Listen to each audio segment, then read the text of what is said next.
Fist up, fist up. Gratitude.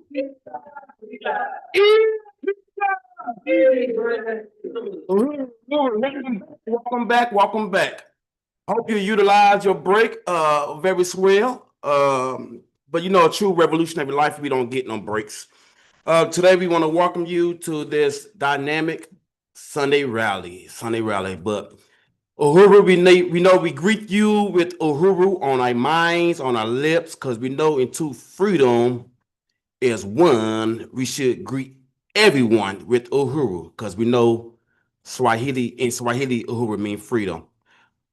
We want to welcome you to this beautiful house that the Black has built, the Carver Hall. That's welcome them and open to the community. We know Aquava mean welcome. So welcome back. I am Westbrook, the president of the local branch of InPDUM, and we are glad to see you today. I want to give you a few house rules. Number one, can you put your phones on silence and appreciate it. The bathrooms to my left, your left, my right. Uhuru. We know that InPDUM is a mass organization that was started by the African People's Socialist Party back in 91 to be the beacon, not only beacon for the community, but open up the community to have a say in their future. We know that it's before peace, bread, and self-determination. And we also know that this organization is for the masses to get back into political life, because we know we was kicked out through many different horrendous ways. Uhuru. But I want to bring you to the next section of our meeting, which is the African fight song. So can we all stand and get ready to do the fight song? And as we stand, I also want to give a round of applause and a salute to our chairman of the African People's Socialist Party, Omali Yeshitela. So come on, let's give it up for him. Uhuru. Let me follow you with the political.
we are one.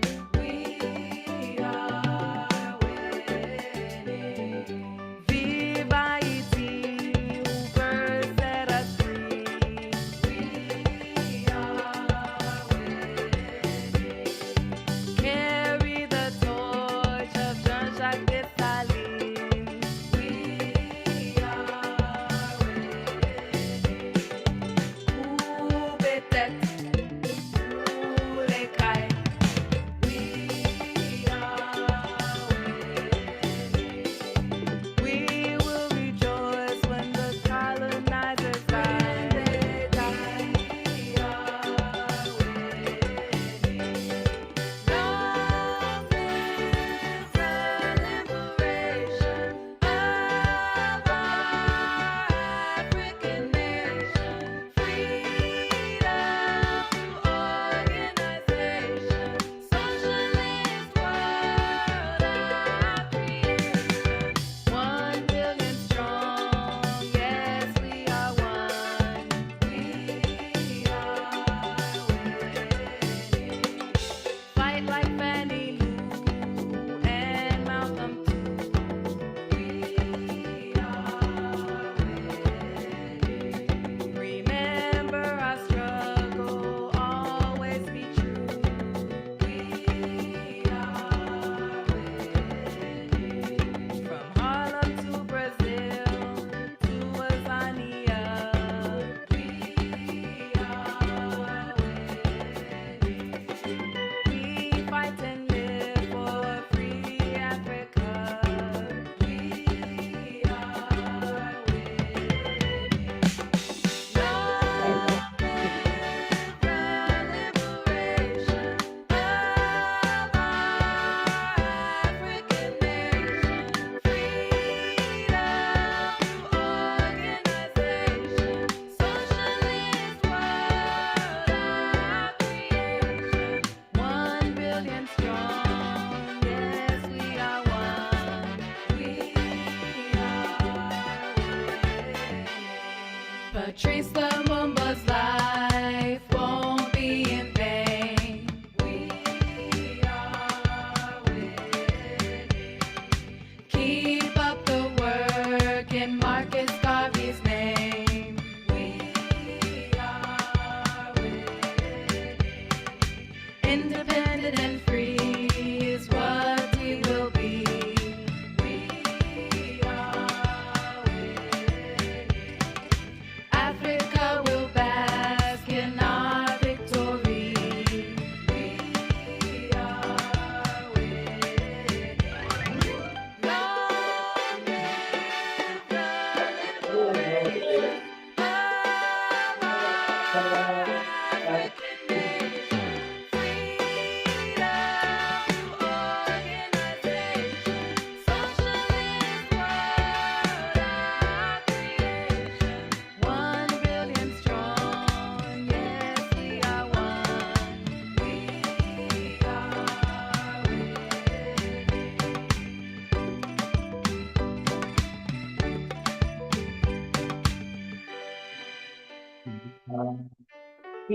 Oh, pissed up, pissed up. Touch one, touch one. Ready two.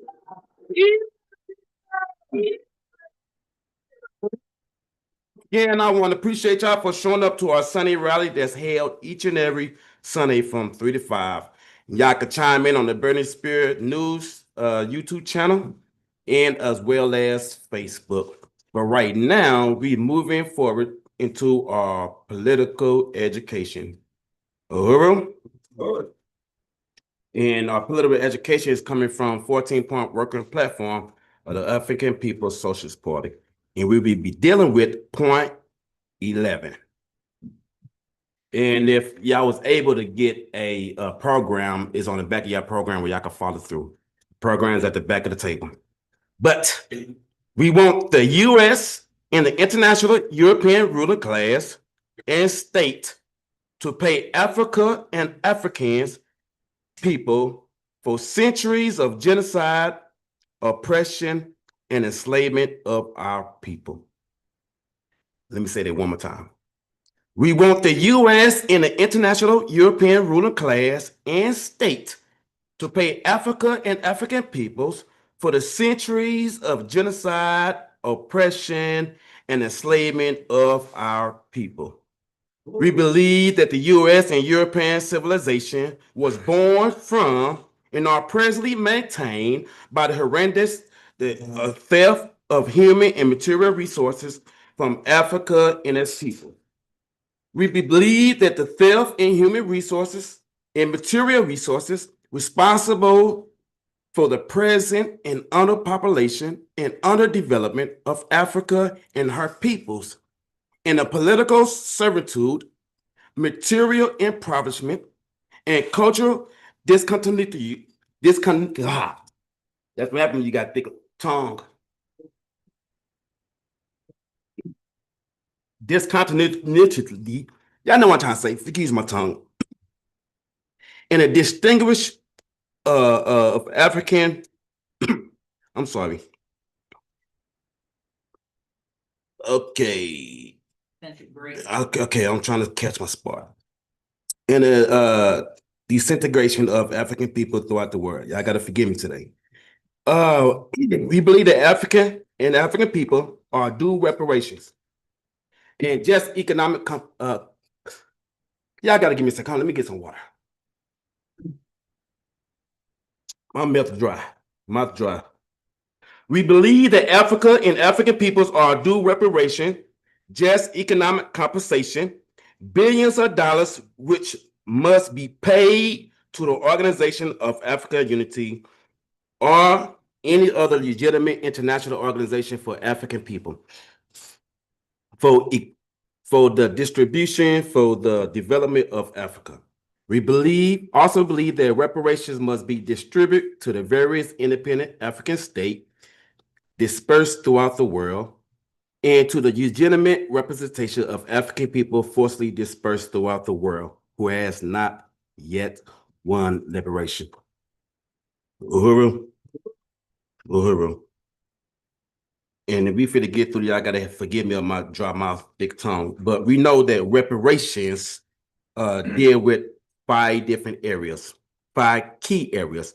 Reparations include the ensuring of non-repetition is you can't repeat this thing again. It includes restitution, it includes reparation, it includes compensation and satisfaction.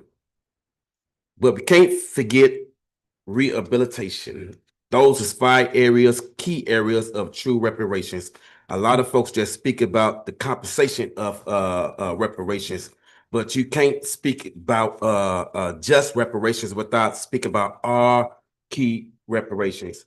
2 things. Y'all don't mind me stripping down a little bit for y'all because it's kind of hot, and y'all don't mind me giving y'all statistics. Because we know 2021 statistics of all adults view on reparations. They say that 68% of all adults is against it, and 30% of all adults is for it. And if you break that down, the color line, 80% of white folk is against it, while 18% of white folks is for it. 77% of Black folks is for it, while 17% is against it.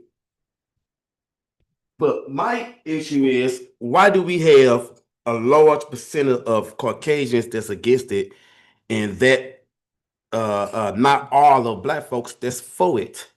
We know 246 years of chattel slavery, followed with 100 years of Jim Crow segregation. We know that just compensation is due just for that just alone, especially when General Sherman order number 15. Order number 15, so it's already allocated or supposed to be allocated reparations for us. So make a long story short, why are we still having this conversation for us? Should we get it or should we not get it? You know what I'm talking about? The order has already been signed, order number 15. But We know reparations is economic restitution and compensations from nations, states, corporations, and universities, religion bodies, and other entities that's owed to Black people. That's owed to Africa and all of our people wherever we dispersed at. For damages caused through the transatlantic slave trade, through colonialism, and the devastation that's resulted by the slave trade and colonialism.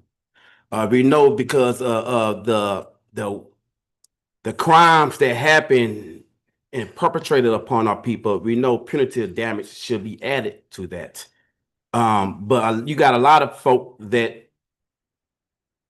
they blind. I'm going to try to go through this, but you got a lot of folks that's misconceived or they blind before the notion of reparation. You got a lot of folks that says that only Americans is due reparations. Don't know outsider group deserving, which they very wrong about that notion. When you have the French, Belgium, Germany, I mean, all of the European ruling class and all the European nations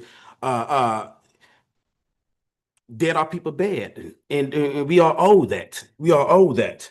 But make a long story short, we know that reparation was given to white folks a few different times. We know reparations has been given in 1862 under the DC Compensation Emancipation Act. Meaning, when slavery was over, instead of they giving us reparations, they gave the slave masters a compensation. They gave them money. We know during the same time, the Homestead Act was 1862, where millions of acres of land was given to hundreds of thousands of acres was given to millions of white folks, and I think only 3,500 Black folks was able to prosper within that. But we know that the Jews was given compensation from America.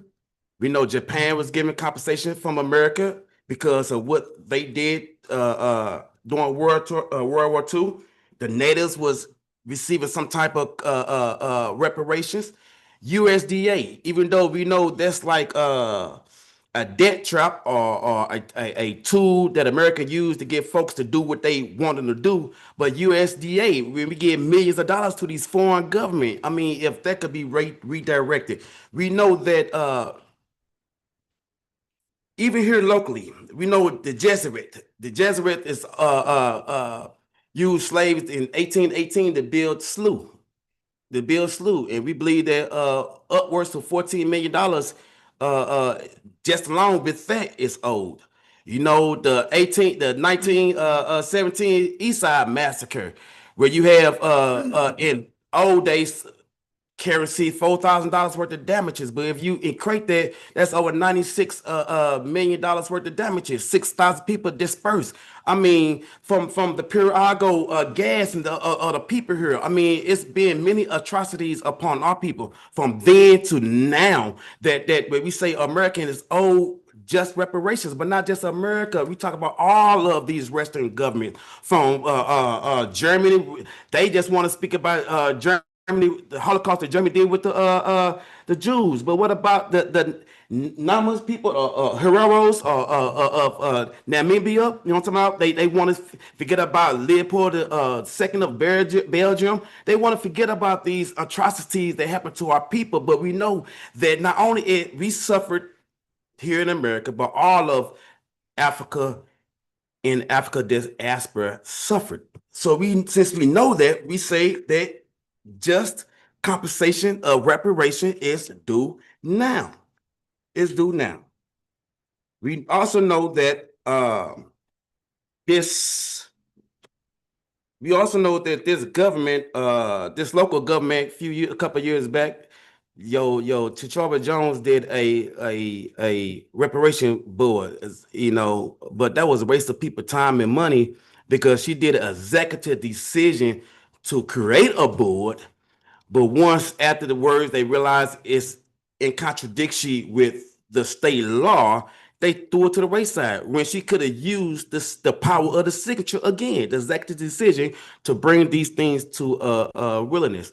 But I thank God for and not only him, but thank the chairman for his willingness to get in front of the issue of reparations. You know what I'm talking about? And demanding reparations for our people.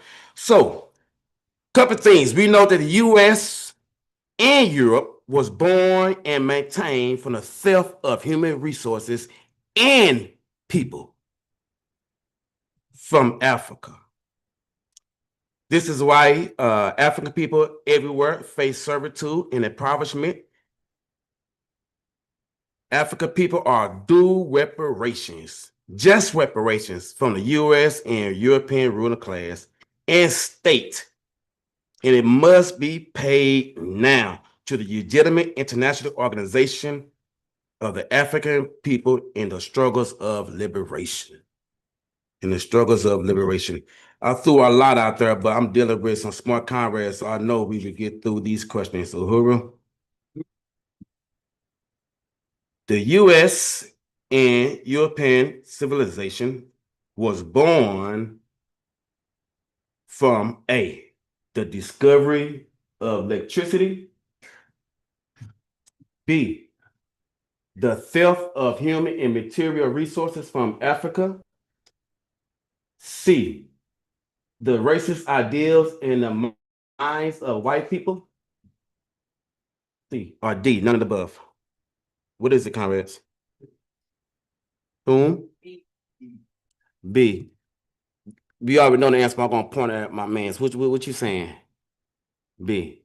Uhuru. Let's give it a round of applause.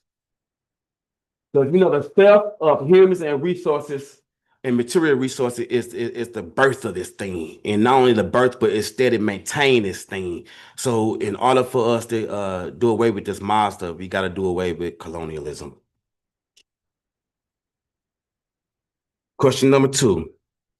The U.S. and European ruler class owe Africa and African people A, reparations, B, affirmative action, C, high wages,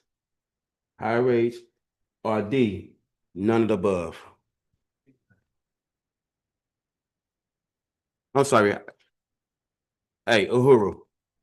We know it was created out of we know the European ruling class owe us reparations.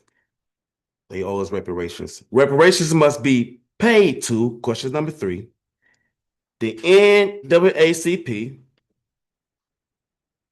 A, letter B, the Democratic Black Caucus, C, the legitimate representation of the liberated, the legitimate representation of our liberation struggles. Thank you. Which one is it, comrades?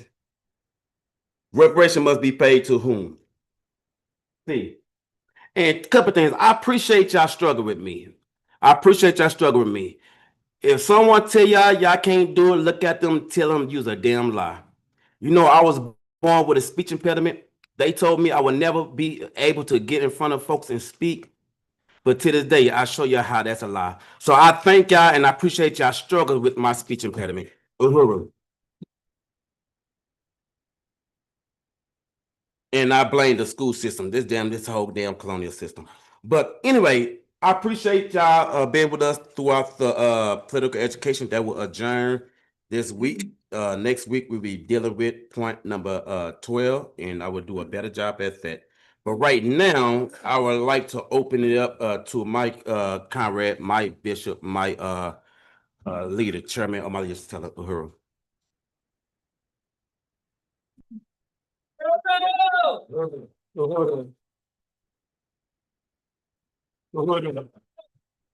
I want to, first of all, express my appreciation to Comrade President Westbrook for opening up this meeting and to all of you, especially the leadership, the local leadership of the International People's Uhuru Democratic Uhuru Movement for building on this mass meeting and maintaining it. Some of you have wondered probably why you haven't seen that much of me. And I just want to give an explanation for that. You may know that on July 29, 2022, scores of agents from the colonial government, the Federal Bureau of Investigation, attacked 7 homes and properties of our movement, and in so doing, attacked the African Liberation Movement itself. They attacked pre-dawn here in St. Louis. It was at 5 o'clock in the morning, and they came with armored vehicles. They came with flashbang grenades. That's what they called them, flashbang grenades, but they were explosions. They came with drones, and they attacked my home that I share with my wife, Comrade Deputy Chair Omali Yeshitela. And they attacked the Solidarity Center that's located on, somebody said, Revoir. And they came, as they had to our home, on Redbud. They came to Redbud, of all places. And then they came to Revoir, the Solidarity Center. They used flashbang grenades. They used battering rams, automatic battering rams, to knock down doors, break windows at the Solidarity Center. And above the Solidarity Center proper, there's an apartment. They went into the apartment, and they held at gunpoint comrades Jesse Neville and his wife. They went to the home of Penny Hess, also in South St. Louis. And they used similar tactics. They broke windows. They did everything and threatened people. They occupied our properties for something like 7 to 8 hours. You have seen some pictures that were taken late after the attack. There were pictures taken by Torin. Torin, who, weren't they taken by Torin? Who at the time was what, 13, 14, 12 years old. They were taken by Torin. And they were taken by Torin because his mother, Rage, was one of the people who were looking for us after we couldn't communicate because the state had jammed our telephones. We couldn't communicate with each other to tell them what was happening to us. And so Rage was one of those people who was looking for. Another comrade was with Rage, Erica. And then they're the first people. They had FBI surrounding the Solidarity Center. So Torin took those pictures when Rage finally found out where we were, what was happening with us. So that happened in July 2022. And the objective was to crush this movement, to crush our ability to be here among the African working class, working people, bringing this politic to help people recognize what our real condition in this country and in the world, what our real condition is, instead of being misled and misdirected, thinking that somehow what we were fighting against was the ideas in the heads of white people, like fighting against racism. White people don't like you, that's why you're catching hell. That's what we were told. That's what we were told only after they had crushed the actual liberation movement, after they had killed Panthers, they killed people like Lumumba, killed Nkrumah. destroyed revolutionary organization that had come to understand that our problem was not the fact that white people didn't like us. Our problem was the fact that we didn't have the power to stop white people from doing bad things to us if they didn't like us. Our problem came from the fact that we didn't have the ability to begin creating the world that we wanted to live in, as opposed to being just available, just abject subjects being maneuvered and manipulated this way or that way, depending on the whims of white people. And so that's where this whole system and government wanted us to be directed. So I wanted to say that. And then what happened was, as I mentioned, they occupied our properties for something like 7 to 8 hours. When they came to my home, the question that I raised was, and I raised it publicly, was whether or not they have initiated a process of slow assassination, because we didn't know what they put in those houses. Still don't know what they put in those houses. But I do know that on June 4th of 2000, was that what, 2024, was it? Or 2025, that I had to go to the hospital. And I had to go to the hospital because they had discovered a cancerous nodule on the lower part of my right lung. And it was necessary to get rid of that cancer by them removing a third of my right lung. And so I spent a month in the hospital trying to recover from that. But it was more than that. I mean, the things that happened while I was in the hospital, the incidents that happened while I was in the hospital compounded the contradiction that came from the removal of the portion of the lung. I spent a month in the hospital. I lost more than 30 pounds. Sister Nova had told me when she saw me, I looked like what? A toothpick. Which is kind of true. And I used to have a chest. Now I have 2 backs. But anyway, so I don't know. I live an extraordinarily healthy lifestyle. I work out on a regular basis. I'm a vegan. I eat clean. That's how it was going into this process. I hadn't smoked in more than 40 years. So suddenly for this to occur in the middle of the struggles that we were involved in, winning on so many different fronts, and this represents one front of victory. The other aspect of the victories had to do with the fact that the government took more than 1,000 acres and had planned to take 2,000 acres of land here in North St. Louis to build a national geospatial intelligence organization, intelligence agents. It's a spy agency that they put smack dab in the middle of an African community.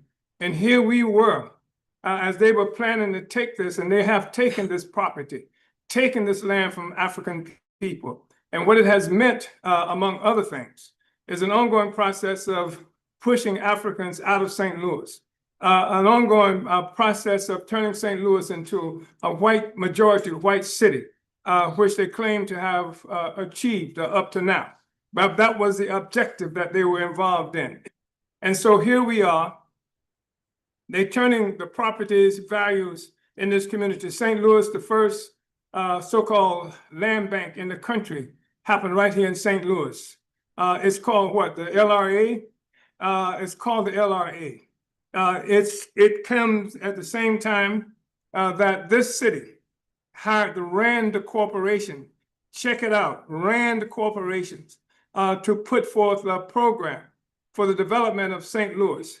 And that program for the development of St. Louis had within it a process of depleting the African community of all resources, It's a let it rot policy.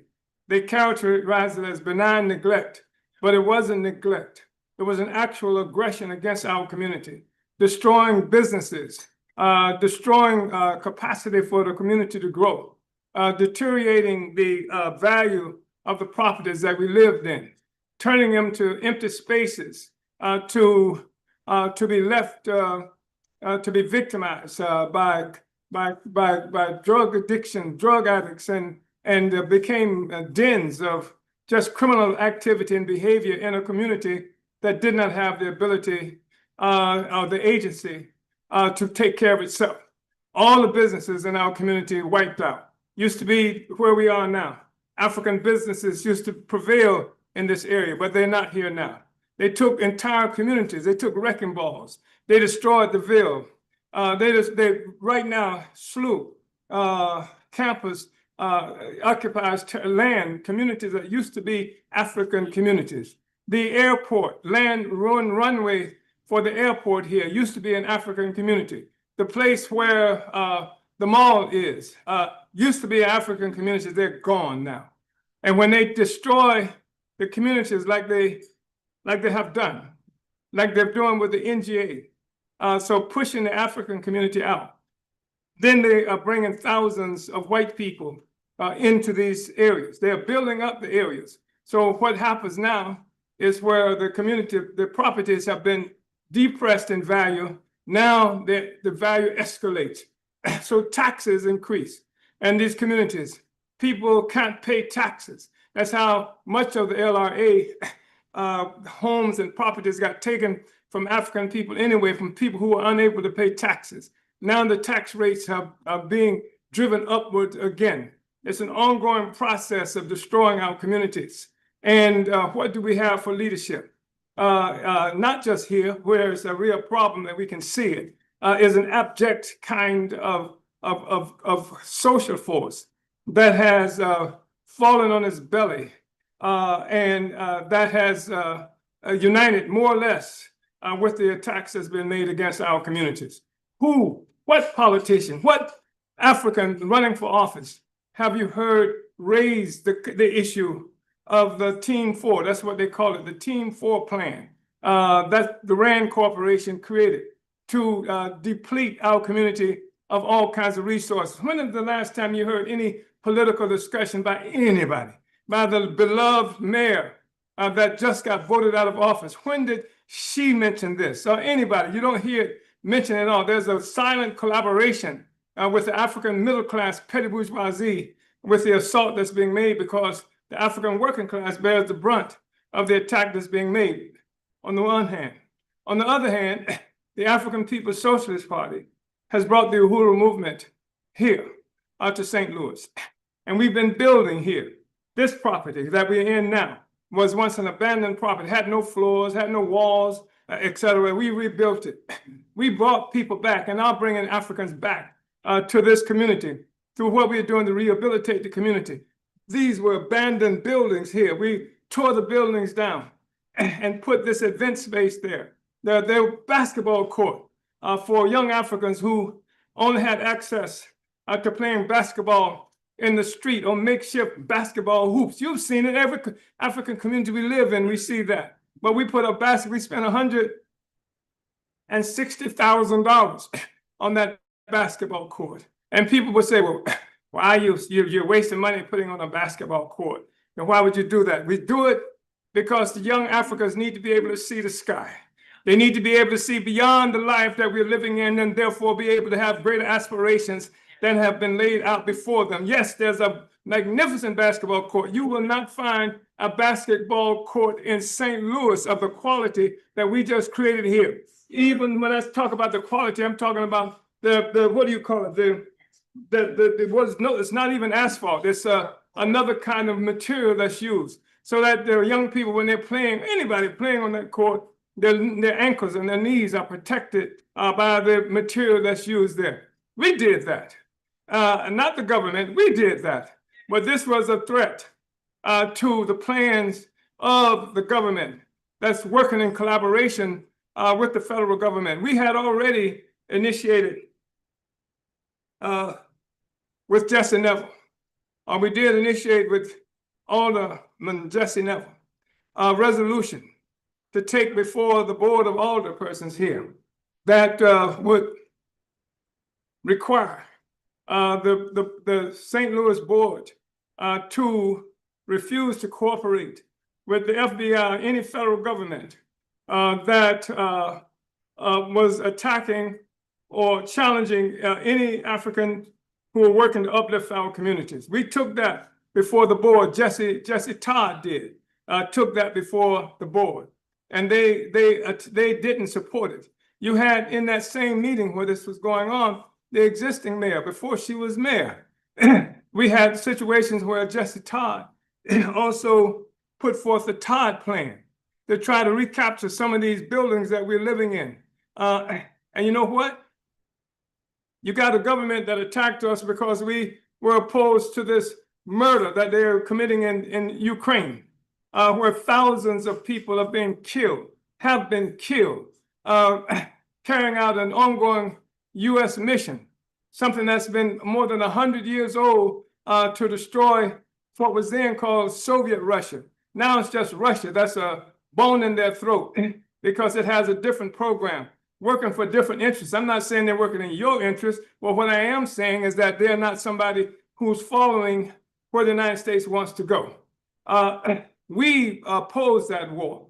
We came out and said when the United States initiated this whole thing with Ukraine, they are the ones who in 2014 overthrew the elected government. They did this. The United States government overthrew the elected government of Ukraine and put a puppet who was friendly and willing to carry out the will of the United States in its place. And we opposed that. And so now they're talking about how Trump is cooperating with the Russians and that somehow this is an attack on peace. When what we're looking at is a threat for a possibility of nuclear war between Russia and the United States. And this is what we fought against. You look at the damage that was done by the tornado, and you think about the fact that if we had been successful, if Jesse Todd had been successful in terms of closing up these buildings and repairing the infrastructure here, how the damage would have been mitigated, how it wouldn't have been so severe. But the tornado that preceded this tornado is one that has been wiping us out, and that made the tornado of that just occurred so devastating. So I'm just saying this is the kind of work that we were doing.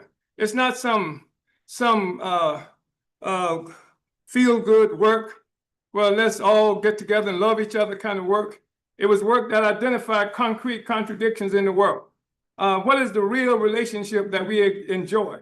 When we talk about white people, we're not talking about white people because of their complexion. We're talking about white people because they function as colonizers. We're talking about, we recognize in the real world that the settler colonialism, where white people have left Europe, been pushed out of Europe by poverty and disease, and came to the rest of the world, attacked through Portugal, attacked Africa 600 years ago.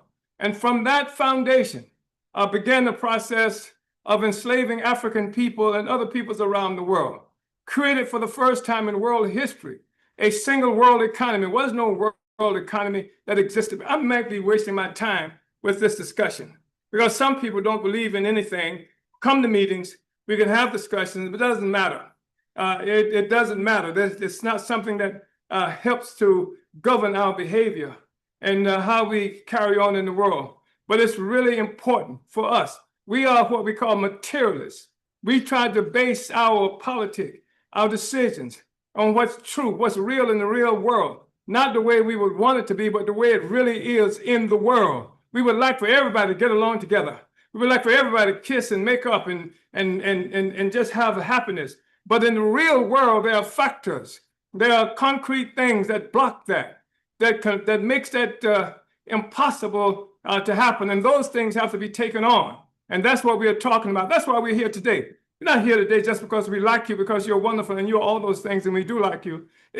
But we're here because we know that we have to have an informed community, and especially an informed African working class. But the entire foundation of this social system rests upon the backs of enslaved African people, and especially the African working class, the one that creates all the value.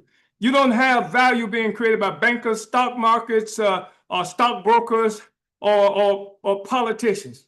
Value is created by African people, by human beings, workers who placed our hands onto nature and changed nature to have it to meet our obligations. And that's where value comes from. And the people who do that are not stockbrokers, are not bankers, are not insurers. These are working people, the working class. And the contradiction we are faced with in the world is that we live in a world where colonialism is the mode of production. We live in a world where parasitism defines the relationships that exist in this world. We live in a world where the colonizer makes the law, but colonialism itself is illegitimate. The colonizer makes the law, but colonialism is illegitimate. And somebody has to say, this shit is illegitimate. Somebody has to be able to say that and organize based on that reality. Otherwise, you're messing around following what the law is when the law has been designed to crush you, to take your life, to take your children, to take everything that you create. That's what the law has been created to do. So we have to have the power. And these meetings here are designed to pull us together to have the power, because the government has done and continues to do every day everything it can to break up the unity of the African working class. We are a revolutionary party. We make no apologies for that. Our objective is to be self-governing people. That's what we work on, so that we can be governing people. There's no way in hell that you can talk about being free as a slave if you're not talking about having control of your own government. Because those who benefit from enslaving you are definitely not going to let your ass go. You know, we're going to have to create that ourselves. We're going to have to do that ourselves. We're going to have the will to do that ourselves. And it takes a special kind of organization to make that happen. It takes a special kind of cadre, people who come into such organization, with a special kind of commitment to make that happen.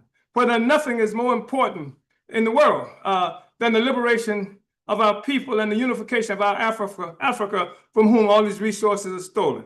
Think about this. Think about this, brothers and sisters. The United States just got here. How many years is the United States in terms of its age? Roughly what? Roughly 250 damn years.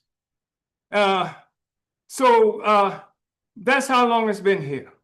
How long were the indigenous people here before they showed up? How long has China been in existence? How long has Japan been in existence?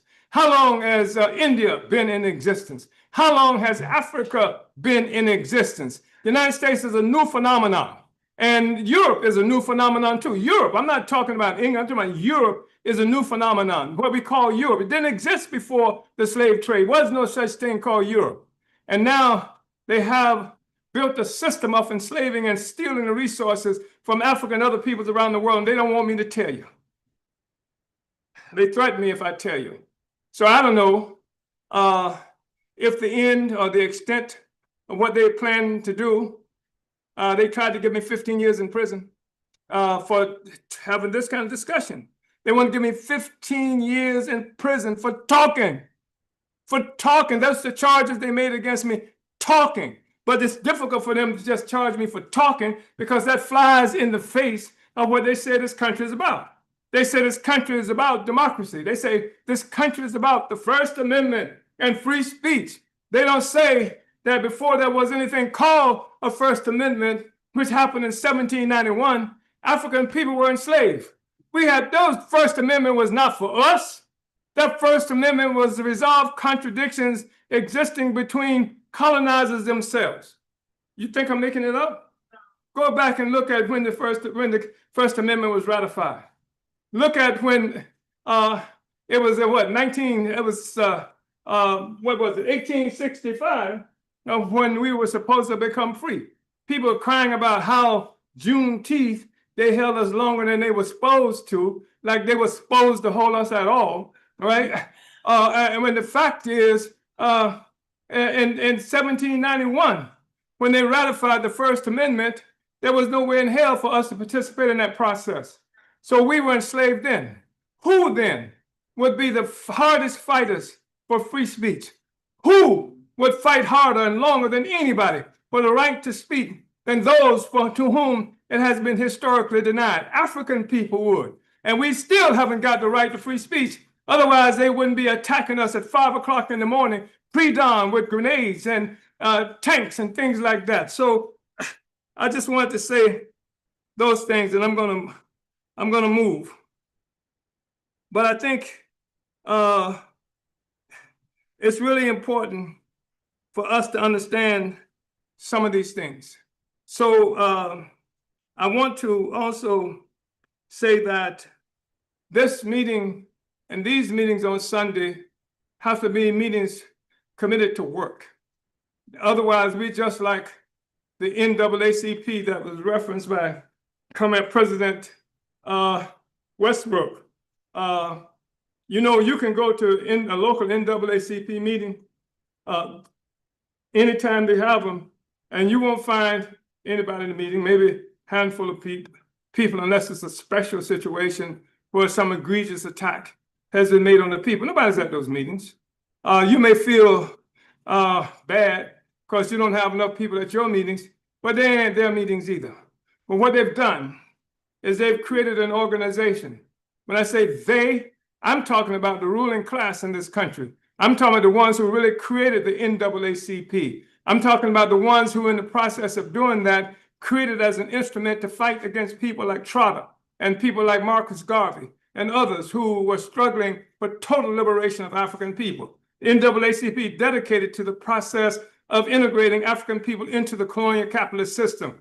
You think I'm lying? It brags about being the oldest organization among Africans in this country, but you can't point to a single economic development project of the NAACP. Name one that would give power to the African people ourselves. Instead, they don't rely on us having our own power. They rely on being able to integrate into the power of the colonial power itself.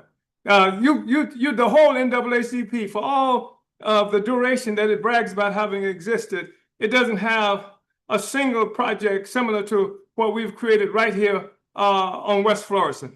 So that's the reality that we're talking about. And we are involved in different projects.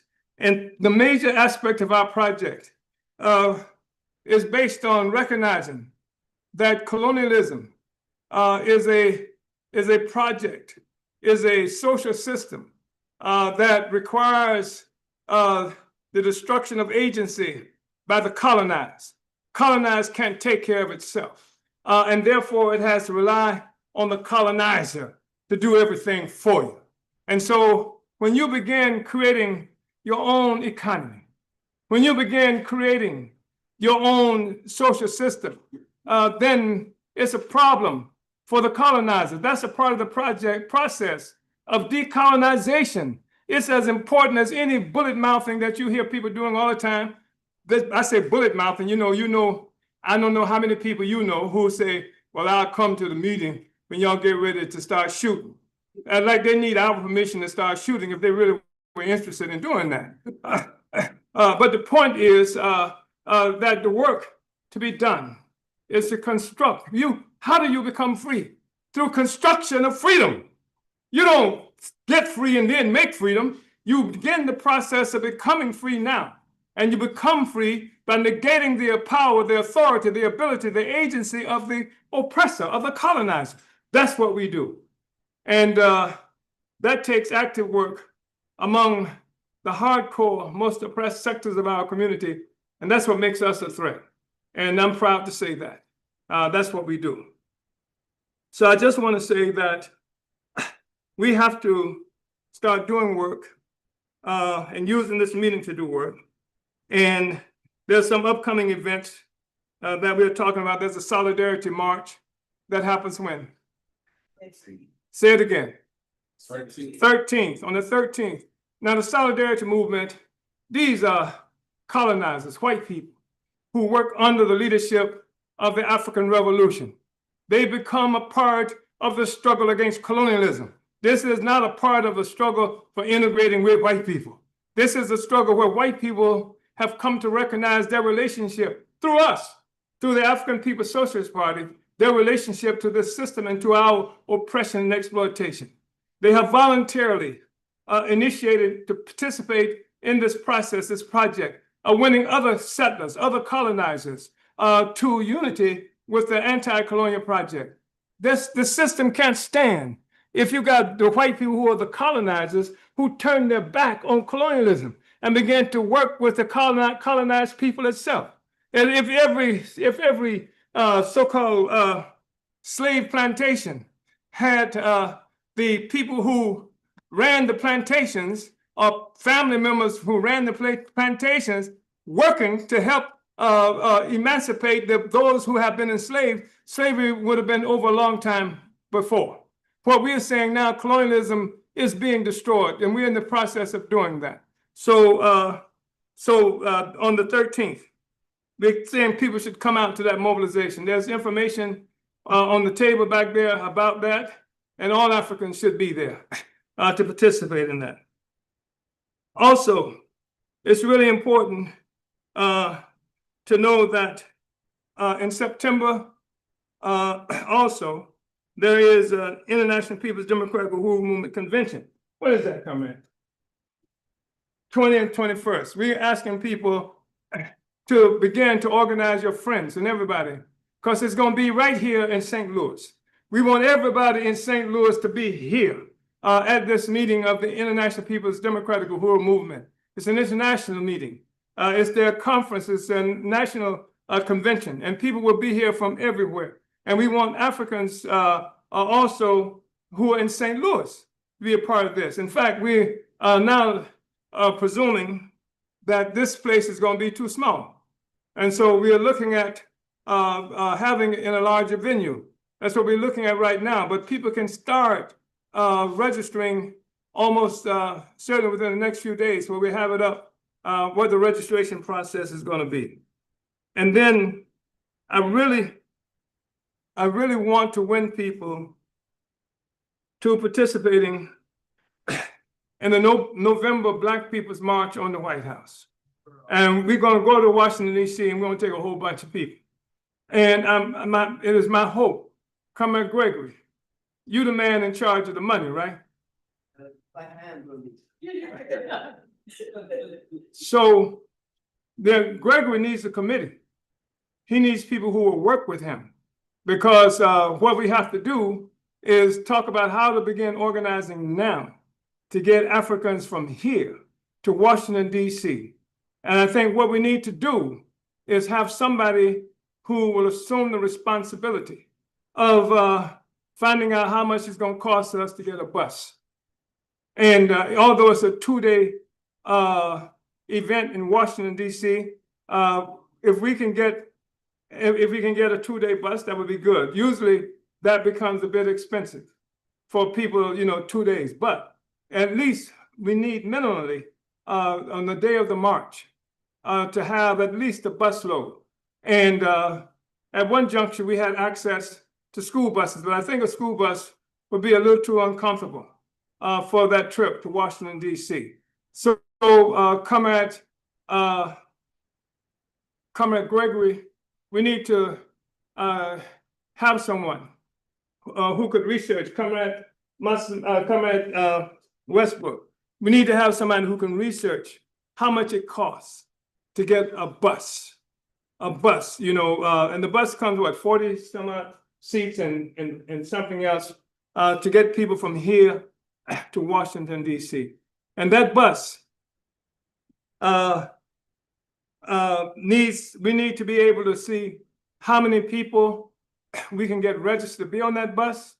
And then based on the number of people who the bus will carry, and we plan to fill that bus, we can, at least one bus, we can make a determination of how much a seat on that bus would cost each individual. individual could pay for the seat to be on that bus to Washington, D.C. That's the kind of stuff that we need to do. And I think that as this meeting unfolds and ends, we need to discover who can take on the responsibilities that I just mentioned. And I recognize that that this presentation was a bit, perhaps a bit disjointed, but I'm still having to learn how to breathe again after the surgery, and even to learn how to walk is an issue that I've had to deal with up to now. And I just wanted to say that, some people may see the possibility that the government has something to do with my health as something that is frightening. What I'm saying is they should see my response to it as something that says that you cannot break the will of the people when they intend to be free. That this is the African working class. So this is the African working class. Our objective is to be free as a people. There's nothing going to stop that, and they can't lock us up enough. You got a government that this moment, the colonizer, sending National Guard troops into cities everywhere. That's talking about creating what they call a cop city right here. You got a group of white people who function as some kind of police, what do they call it, foundation. These are corporations, white individuals who raise a whole bunch of money to give to the police. They exist in other places. Look it up. And here they're talking about a Midwest cop city, where you heard about the cop city in Atlanta. They're setting up fortresses in every community with a sizable African community population. And where they can't set up the fortress, whether they do or not, they're sending in National Guards and stuff like that. We ain't got nothing. We ain't got no time to play.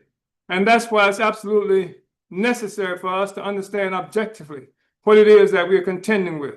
People can sing the Star Spangled Banner and America the Beautiful and what have you, but all of that is stuff that undermines, that tries to obscure the reality that we are confronted with right now in this country. People are talking about Trump being an autocrat and fascism is on the rise. I don't want to hear a damn thing about fascism. Before there was anything called fascism, there was the enslavement and colonization of Africa and African people. Before white people got concerned about what they call fascism, African people were living under the worst kinds of conditions.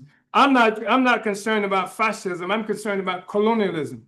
And that's what all of us should be concerned about. Thank you, brothers and sisters. Thank you, Comrade President Uhuru. Yes, sir. Uhuru, let's give another round of applause to our chairman, Omali Yeshitela. Come on now, give it up for him. It's been a while. It's been a while. Glad to see him back in the building. Uhuru. Well, right now, we feel to bring some culture to the stage. Uhuru, we ready, Greg? Let's give a round of applause for him. Come on. Uhuru. Fist up. Fist up. Uhuru. Thank you.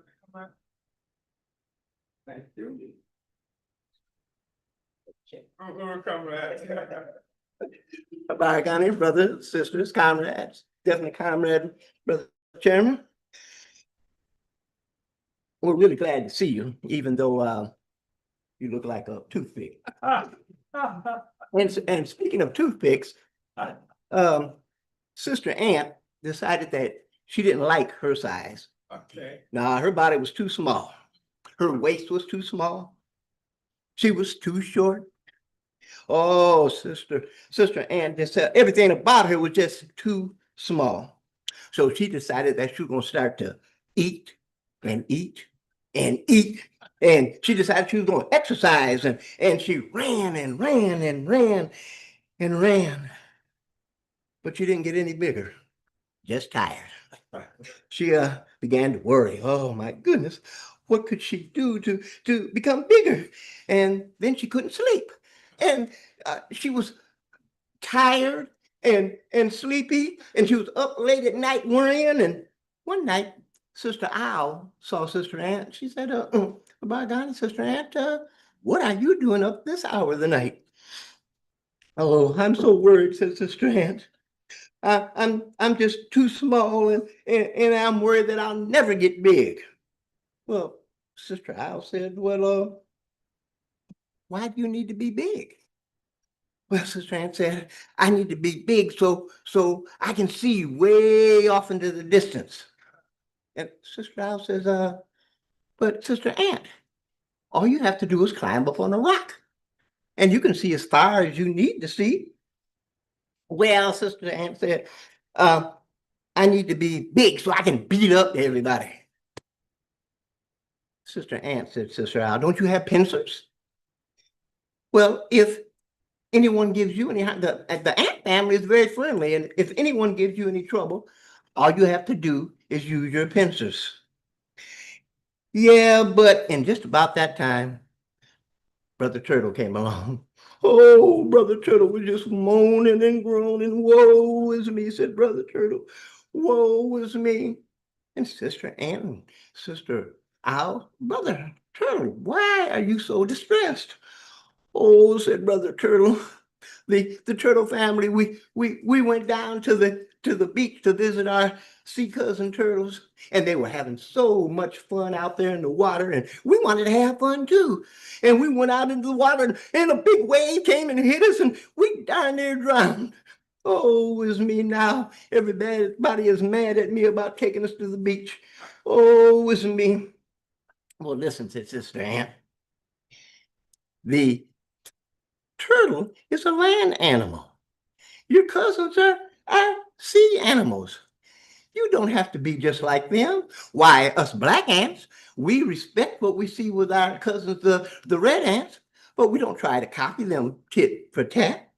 You are just fine, just the way you are. And that made Brother Turtle feel a whole lot better. He said, you know what, Sister Ant? You got a lot of knowledge up there in that little head of yours. And Sister Ant got real happy, and before she could get a big smile out, Brother Dog came along and he was howling. Oh, said Brother Dog, oh my goodness. Oh my goodness. Brother Dog, what in the world are you crying about? Oh, said Brother Dog, the dog family, we inherited some land. And it's all covered with rocks and bushes and trash, and we got to arguing about who's going to do what with it, and in no time at all, everybody was fussing and fighting. Oh, what a mess, what a mess. Well, Sister Ann looked and said, hey, Brother Dog, land is a blessing. You should be happy. Why, you don't have a problem. You have an opportunity. And what you and your brothers and sisters can do is sit down, make a plan. Some of you take the time to move the rocks, and some of you take the time to cut the bushes, and some of you take the time to get rid of all the trash. No time at all. You'll have it all cleared and ready to meet whatever plans you decide after that. Ooh, Asante Sana said, Brother Dog, we didn't know which way to turn. You know what? You have a lot of organizational skills in that little body of yours. And off Brother Dog went. Well, you do have a lot of organizational skills, said Sister Owl. And since Sister Ant felt real big, not in size, but in spirit. And like Sister Ant, the Uhuru Movement is big in spirit. Uhuru. That kind of inspired me, man. You know, I'm short, I'm small, so I feel kind of big now. Kind of big now. Also, I'll let you leave. Come on back up here for a second. Right now, I want to introduce our team. We're gonna go out of the order. I know our President Odom, he got to get out of here, so I'm gonna go out of order for a second. So right now, I want to introduce the InPDUM local body. You know, the InPDUM local body. So right now, can you make yourselves up? Come on, Uhuru.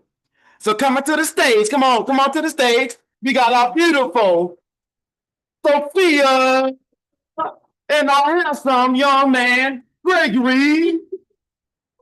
Fofi right now. I want to give a shout out to Fofi. She watching. She in California right now, and we also got our brother Kumba at home right now with car problems. But right now, can y'all step to the mic and tell people who you is and what your title is? Okay, so as you just heard from our president here in St. Louis, Westbrook, we're the executive committee here in St. Louis. I'm the membership coordinator, so I'm responsible for processing all of the applications and helping people get through their membership applications, and also do a little bit of recruiting. Well, I shouldn't say a little bit, but I do recruiting of people as well. So any information that you want to know, if you need your membership cards, if you're having problems with your dues or anything like that, you can see me for that.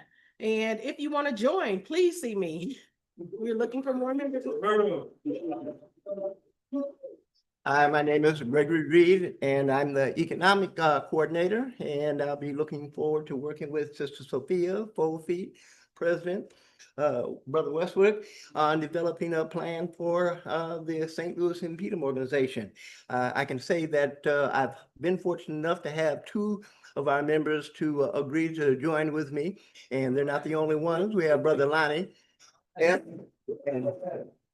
Brother James Pettigan, Brother James. And both of them have already met, so we're starting to work on some ideas. And Sister Fofi, she sent in an idea.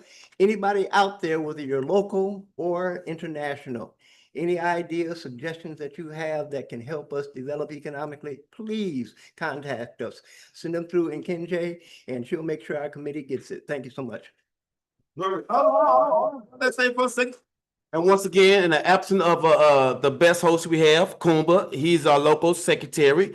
And this young lady that's been doing her thing on AV, Kenge, can you Uhuru? She's our phone bank coordinator. So this is your local InPDUM body. And Chairman alluded to it earlier, our InPDUM convention is coming up. And we're gonna show up and we're gonna show out. But today's meeting is geared to that. In a second, we finna have a video to speak about the history of St. Louis. But right now, we want to bring our international. First off, before I say that, the Midwest rep, which is the InPDUM regional InPDUM representation. Say what's up. Say hello. Hey, who everybody? Uhuru. So I want to give a shout out to our regional InPDUM representative that's on the mic. I want to give a shout out to our Conrad Sophia. I want to give a shout out to our Conrad Gregory. Thank you. But right now I want to hand it over to our international president, Dr. Odom. Uhuru.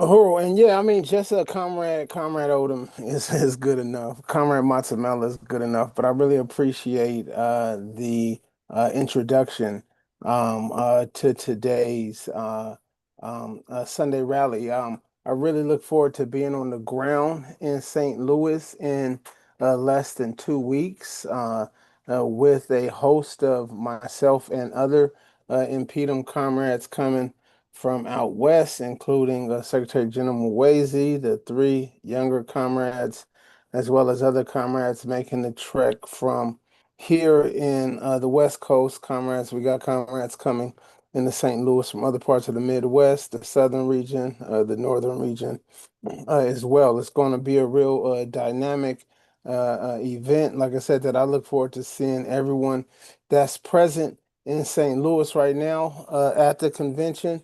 As well as everyone that is watching through social media. Just to let you all know that we're running a membership drive building up to the convention, and you get a 2-for-1 membership. So all new members of InPDUM from the moment we started the membership drive, and your local organizers can tell you up to the day of the convention, all new members of InPDUM receive free admission to the to the convention. New members at the general membership rate or higher, and I know that the members can tell you that. The important thing, like Chairman noted in his overview, is that this is not a vacation. It's not just event organizing for event organizing. It really is about us organizing to do the work. And what was really exciting about us, hold on one second, please. It's stuck. So the other thing about our presentation, our convention, is that we're really excited because we know that we have the ability to chart the way forward because of the fact that we stand on 40 years of organizational history going back to the organization, the People's Democratic Uhuru Movement, of which we are uplifting at this convention. 2025 is the 40-year anniversary of the People's Democratic Uhuru Movement.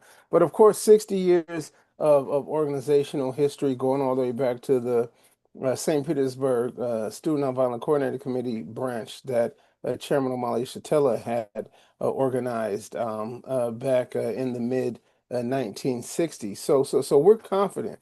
We are confident. We say that sort of we're filled with a revolutionary optimism at this convention, with the slogan for this convention being "Cheers to a Dying Colonialism, this time till it's won." The International People's Democratic Uhuru Movement was, like I said, in the spring of 1985, the People's Democratic Uhuru Movement, a local organization, was formed in Oakland, California, following the success of the Freedom Summer of 1984 and the Community Control of Housing campaign. That's when even the mass platform of the People's Democratic Program was committed. It's in that time that we see Chairman also bringing forward the importance of organizing democracy from above and socialism from below. And we'll be hearing more about that at this rally as well as at the convention.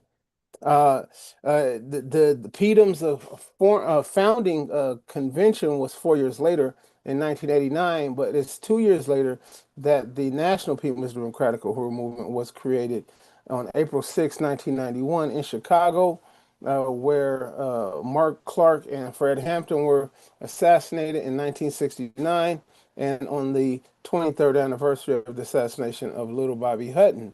So that date really is important because it really gives the current form to the International People's Democratic Uhuru Movement. Our name was officially changed at the InPDUM Convention in 2001, but there was a resolution put forward in 1994 calling for the building of a People's Democratic, changing to build an International People's Democratic Uhuru Movement, which will struggle for the national democratic rights of oppressed people throughout the world. And we know that InPDUM is an organization right now that's in no less than 9 countries, no less than actually 10 countries, including at least half a dozen countries on the African continent, with our fastest growing presence of all InPDUM to some extent in South Africa, in Sierra Leone.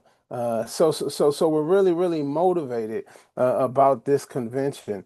I came and I really support InPDUM because InPDUM is I love being a member of InPDUM. InPDUM is the organization that most people meet, with the extension of the Burning Spear newspaper, that most people meet when they first meet the Uhuru movement.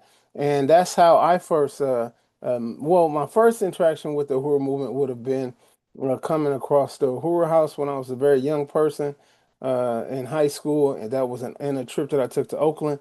Subsequent to that, it was meeting InPDUM organizers here on the ground in San Diego. as well as the events that they threw and the political clarity that they brought around things. I came into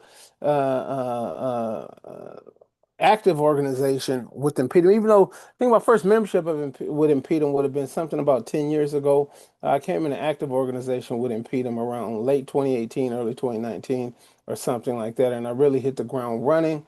I really salute the work that's been done in St. Louis, as well as the work to push to push back against the government assault against our against our movement through organization. That's what I think. That's what I know for sure. The work that building these Sunday rallies represent. That's what the work that you all have done in building and pushing back against the colonial assault against the community by way of the tornado. Some people try to call it a natural disaster, but I remember about 2 years ago when another tornado had hit St. Louis.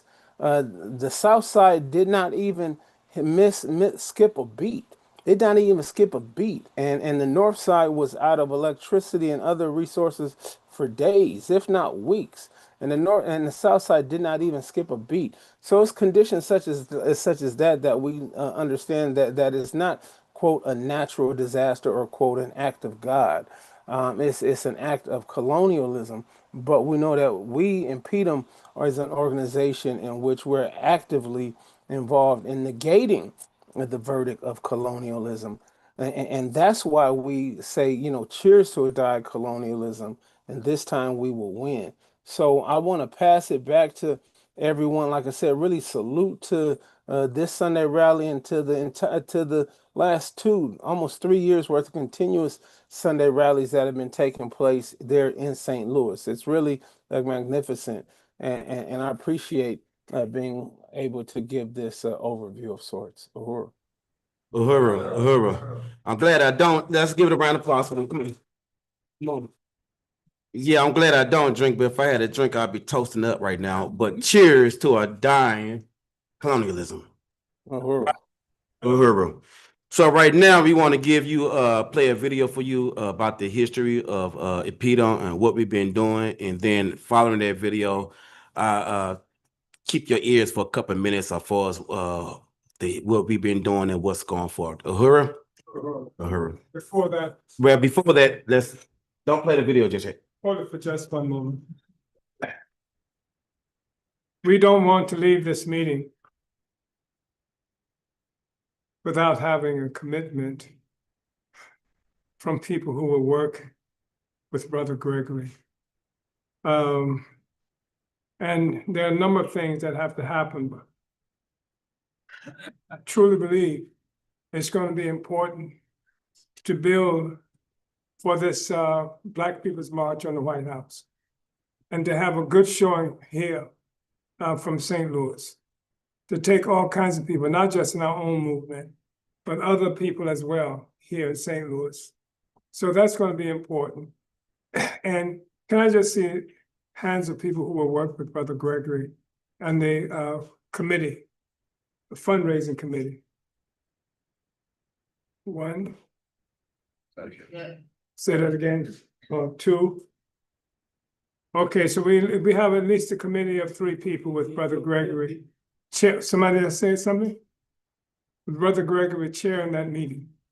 And it's going to be really important to come up with a plan of action and to get the information on a bus at minimum. And, I have not mentioned her, but the Comrade Deputy Chair, Omali Yeshitela, who is the architect of what we see here in terms of the economic development programs, and who has taken into virtually every organization that we have plans for building an economic component to the work.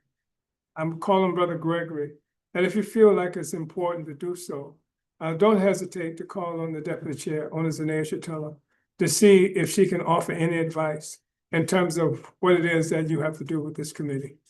You will find out that if she takes it on, it's genius. And so I just wanted to make that observation. And the work that we do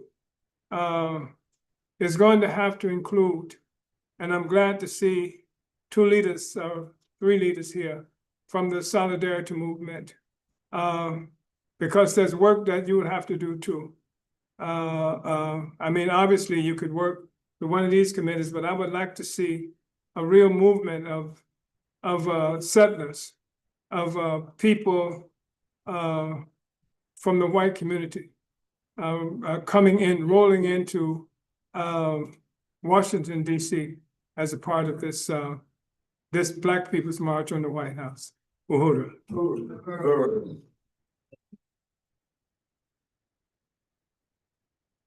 You can cue that video.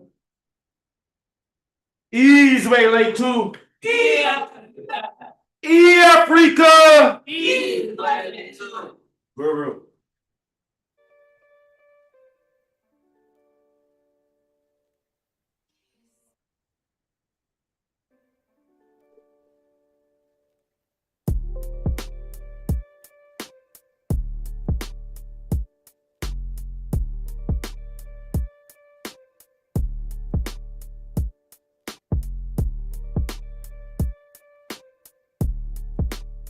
So we are a revolutionary organization. We believe that if one wants to know what it will take for us to become free, all we have to do is look at history and see what it took for us to become enslaved. If we find any place in our history that we voted ourselves into slavery, then I say let's go and get together and vote ourselves the hell out of slavery. And if we can find any place in history where we sang our way into it, then let's sing our way out of it. But the reality, that is not the case, sisters and brothers. The reality is that we are going to have to cut, shoot, and bomb our way out of the circumstances that we find ourselves confronted with. And I know that's not something that everybody wants to hear, and it's not something that a lot of folk want to hear. But it's the truth nevertheless. This is not a suggestion at this meeting that once you on your way out, we're going to be handing out AK-47s for people to go out and do your thing. Reality is I'd be extremely afraid to pass out AK-47s in the community because I'd be afraid that I'd probably become one of the first victims of the AK-47. In other words, there's a lot of work that we have to do in the interim. But having said that there's a lot of work we have to do, we have to also remember that our objective is total, absolute liberation for our people. And you can't have it any other way. There's no way that you can talk about sharing the power over your lives with somebody else and then feeling like you got a right to complain about what somebody does to you. Either you want the power or you don't. 30 years ago, in April of 1991, the African People's Socialist Party initiated the founding convention of the National People's Democratic Uhuru Movement, later to become the International People's Democratic Uhuru Movement. That historic convention opened on April 6, 1991, the 23rd anniversary of the brutal police killing of 17-year-old Black Panther Party member Lil Bobby Hutton. The African People's Socialist Party's motivation for founding InPDUM was clear. The struggle for the liberation of our people had to be revived after it was militarily defeated.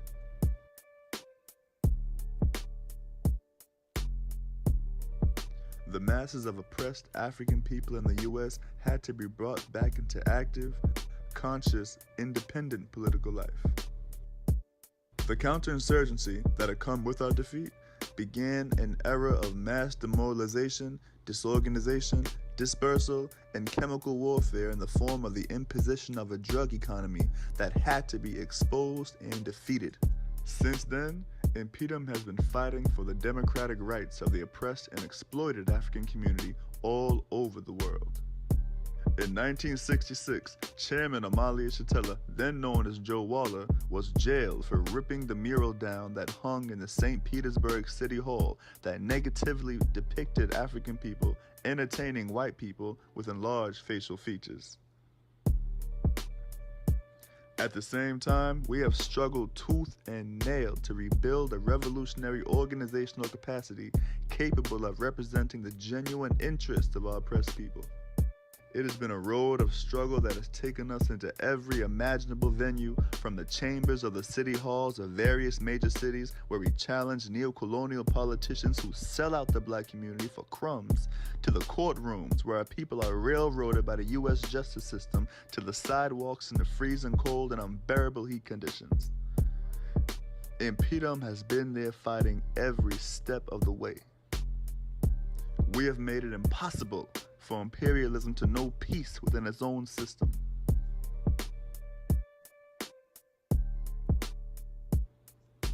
We have not struggled simply for justice for one person, but to win reparations, economic and political power for the entire African nation. Not until every African man, woman, and child is free to be themselves in a world where black power has risen will InPDUM stop the resistance. InPDUM has years of resistance and a history of fighting back for the African working class. We supported the movement to free Fred Hampton Jr., framed up in Chicago in the 1990s. In 1996, InPDUM represented organizational leadership for the African working class when young Africans from the south side of St. Petersburg rose up in resistance against the point-blank police murder of 18-year-old Tyrone Lewis during a traffic stop. 3 weeks later, following the grand jury's exoneration of the police, the community again rose up to defend the Uhuru House from a military attack. The response was to slander that brother, to isolate and criminalize our movement, and then to indict us, to send us to prison. Because of our stance of defending our people, the cops attacked our headquarters in an attempt to crush our movement. They failed. And we prevailed. The community rose up to defeat the police in what has come to be known as the Battle of St. Petersburg. InPDUM is internationally known for leading the African resistance. We are in Africa, Sierra Leone, Bahamas, Germany, and London. In 2005, we supported the struggle for justice for Ori Jalloh, a young African man who was burned to death while in police custody in Germany. In Miami in 2006, 7 young African men were captured by the FBI after being framed by provocateurs who were recruited to brand them as terrorists in a U.S. Justice Department campaign. InPDUM was the first to organize in their defense.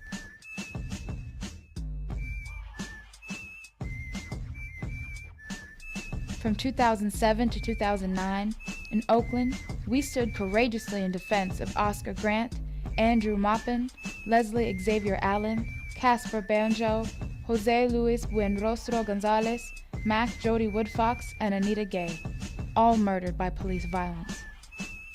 In 2008, it was InPDUM who led a protest against the U.S. presidential candidate, Barack Obama, during a town hall meeting he held at Gibbs High School in St. Petersburg. In that action, InPDUM raised up the question heard around the world: what about the black community, Obama? In Bronson, Florida in 2012, InPDUM led a powerful struggle to free Eric Oliver, an 18-year-old African who was arrested and charged with assault for defending himself and his family by beating down a white lynch mob who came to lynch his younger brother. InPDUM has fought for black community control of schools. In 2013, we waged a successful campaign to free baby Dylan from the clutches of Pennsylvania Hospital, where the doctors forced the baby to take morphine against the wishes of his mother. In August of 2014, InPDUM rose from the ashes of the Ferguson Rebellion, where the African working class took to the streets and fought back. After the acquittal of Darren Wilson, black people of Ferguson, led by the African People's Socialist Party and InPDUM, led the Black People's Grand Jury and put him back on trial and found him guilty of the murder of Michael Brown. The launch of Africans Charged Genocide campaign came shortly after the assassination of Mike Brown. In 2015, InPDUM braved the frigid temperatures of the Northeast region, sleeping in tents on the Africans Charged Genocide Winter Encampment Tour to follow the United Nations. The president of InPDUM spoke to the United Nations panel of experts on behalf of the African working class on the conditions we face in the United States. The war being waged on the Flint, Michigan residents once again sent InPDUM to the front line with the message of Africans Charged Genocide campaign to let our people know that this was genocide.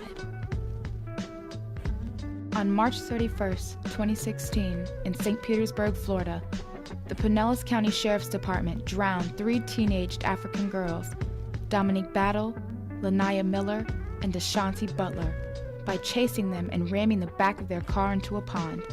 We have fought fiercely to get justice in the form of Black community control of the police, reparations to the families, and the immediate resignation of Sheriff Killer Bob Gaultieri and the other guilty sheriff's deputies with the 3 Drowned Black Girls campaign. InPDUM led the Keep 28 campaign against ward reduction. The North Side is being targeted by gentrifiers and parasitic land developers to build their condominiums. They want the Black community out, but we say, the hell with that. We say the hell with that. InPDUM recognized that reducing the wards wasn't just an attack on the 28 aldermen, and it wasn't just an attack on jobs, but it was an attack on the Black community and self-determination. Reducing the number of wards from 28 to 14 would dilute the Black voting power and concentrate the voting power into the hands of the ruling class, the white community, and its parasitic gentrifiers. InPDUM responded to this attack on the Black community with the launch of the Keep 28 campaign, creating a petition to keep 28 aldermanic wards and hosting weekly Keep 28 rallies. InPDUM brought the fight against ward reduction to the St. Louis Legislation Committee themselves, marching into City Hall with the call, Keep 28 is a fight for Black power. What is happening now is the African community in North St. Louis is about to be starved to death. The time y'all release finances is when y'all uproot us. 114 million y'all decided to uproot us, then spent $1.75 billion.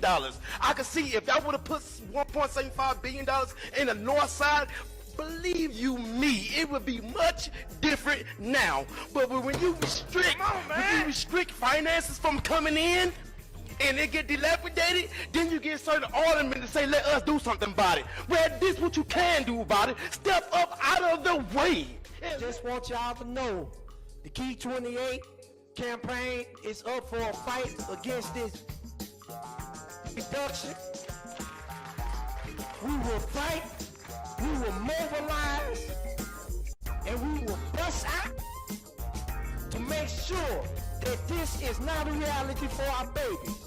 Because our babies do not deserve to continue to live in the same oppression that's brought by the capitalists and imperialists. We tired of it. And we ain't faking it no more. InPDUM crossed paths with longtime community organizer Jesse Todd, who got on board with the Keep 28 campaign. We would soon campaign together during Jesse's bid for 18th Ward Alderman, running on the Black is Back Coalition's 19-point national Black political agenda for self-determination. He would go on to win the election, successfully bringing the revolution into the electoral arena. This, however, was only the beginning. In 2021, under the leadership of the African People's Socialist Party, the Black Power blueprints to Charles Masimba, and InPDUM's international president Columbi Herdoza Bentham Andernet led the historic aldermanic campaigns in North St. Louis. There were 2 candidates and 1 movement. We challenged the status quo. The Black community was given a voice.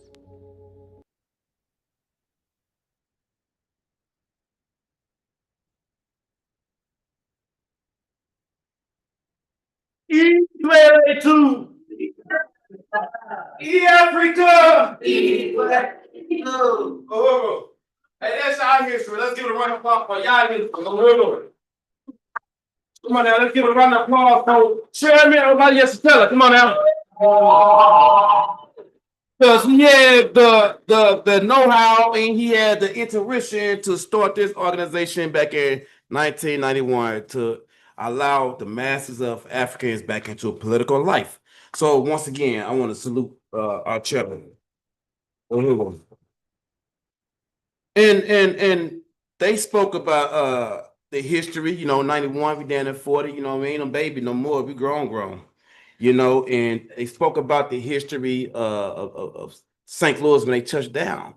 Unfortunately, the murder that happened with Mike Brown, that brought the movement up here, that was unfortunate, but I'm glad that the movement came. If you look at these other bourgeois organizations and neo-colonial puppets, they came to get a little light on them and they gone. But the Uhuru Movement is still here. And not only we still here, we've been doing a damn thing since we touched ground. You understand? I know they mentioned a few things about it, and I just want to piggyback on a few things they said we done with this Keep 28 measure. We know that the chairman speak about this many times, but we know that they try to minimize the black voting power. They try to minimize your voice. Many times here in St. Louis, one of the ways they did it was try to do it was the city county merge.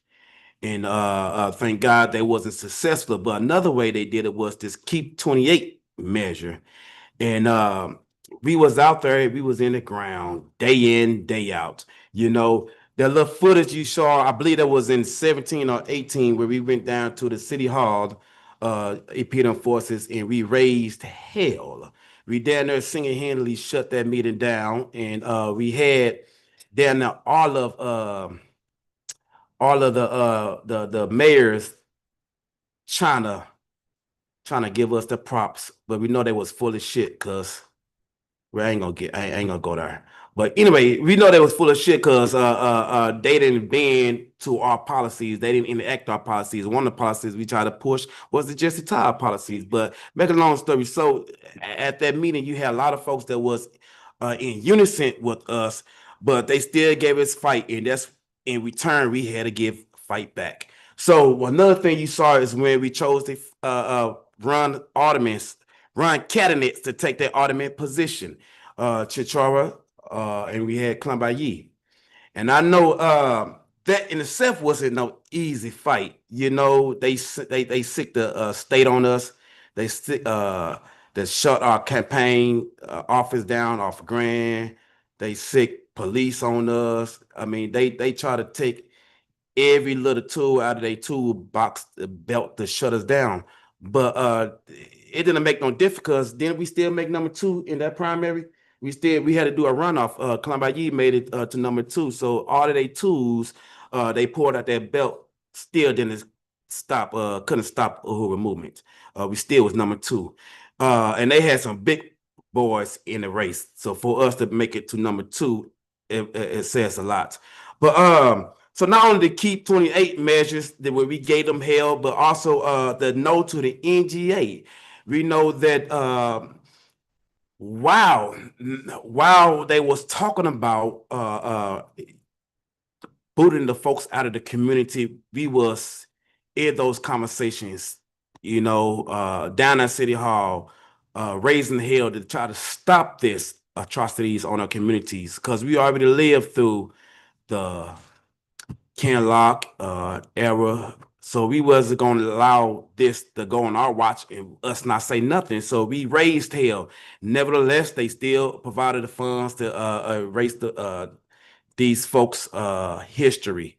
But we still was down there. We did a few press conferences. When the news showed up, the people showed up, and they was in unison with InPDUM leading the way with the land grabs from NGA. But not only that, I know they alluded to the black community control, period. And that's black community control for self-determination. And so that's covered the education, that covers housing, that's covered health, that's covered police, police.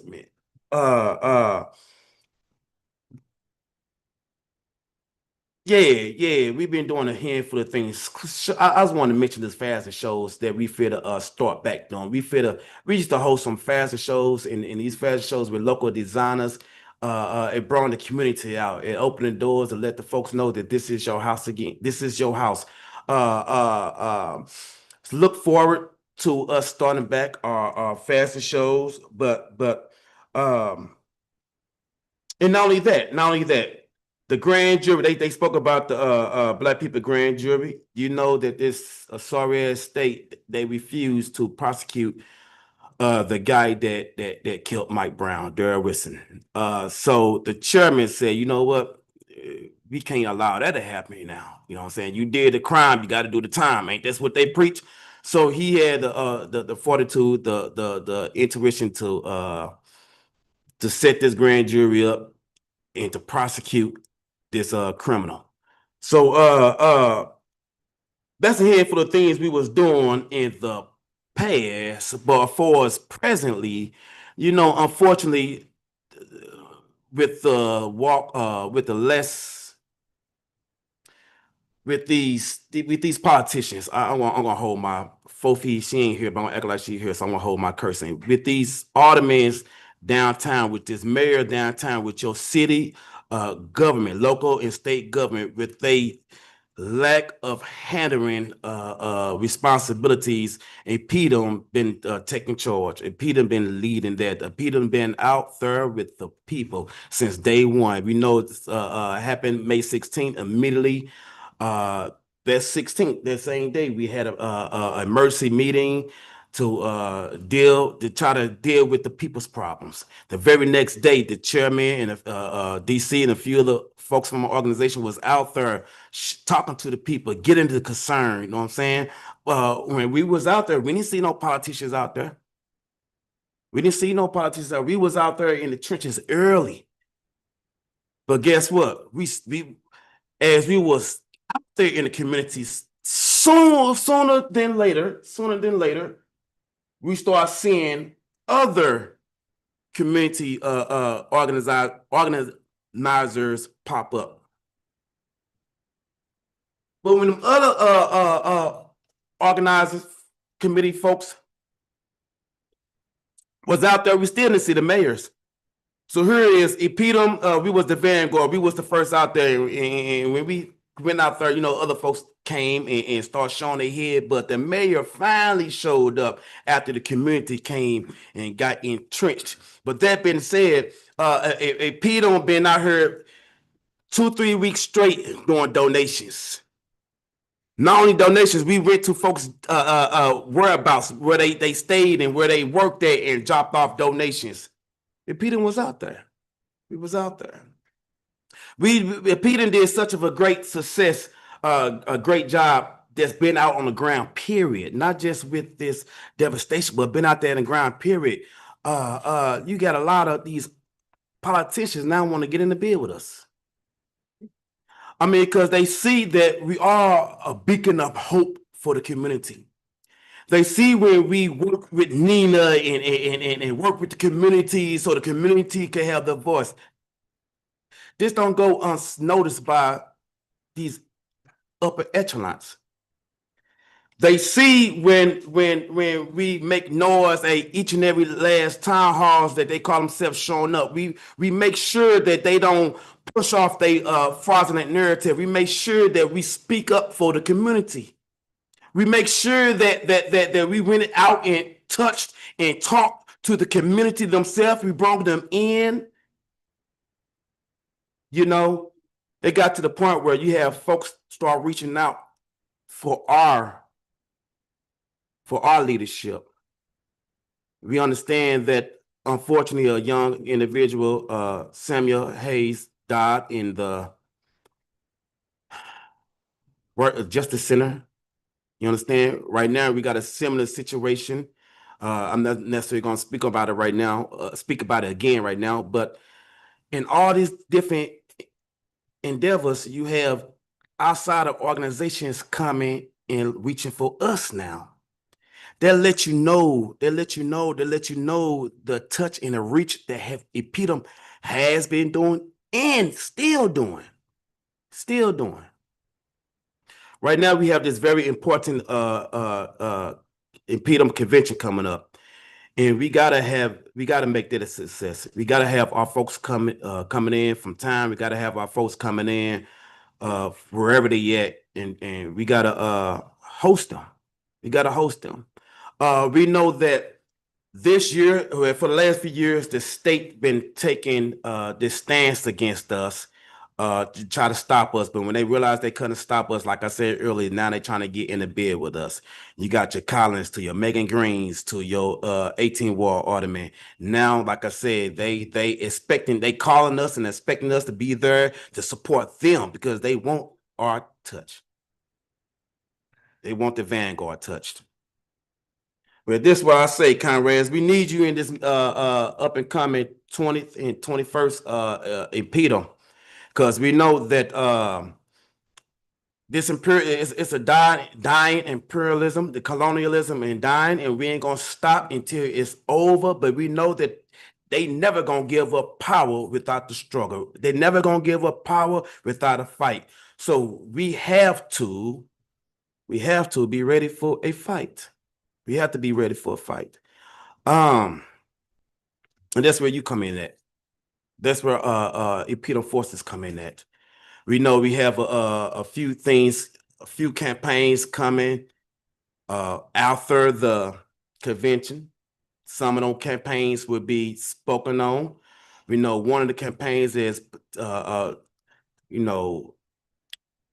police black community control of the police, because simply what they doing to our youth right now is we can't allow that to happen. We the vanguard, we got to be in front of that, especially now that state took control over the cops and how they revamping the city marshals, the city parks, the airport police. All these different entities is joining into one.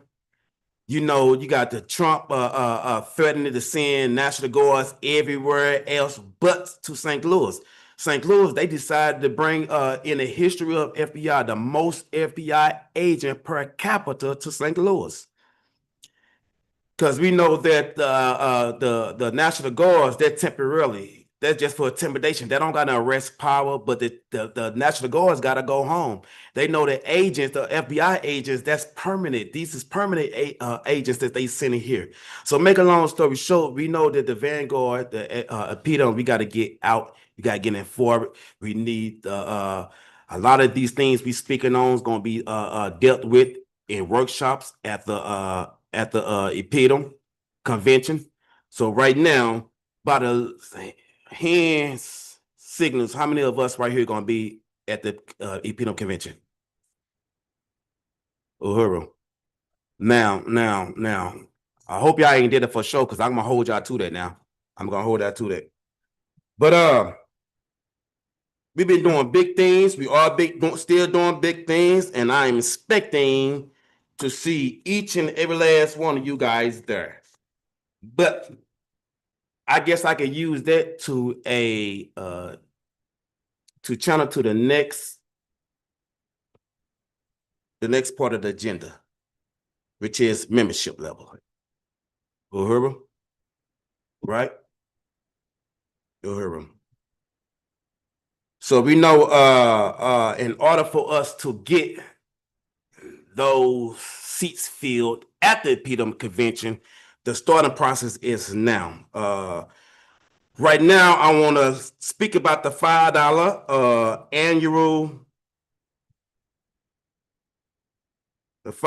annual, George Jackson level.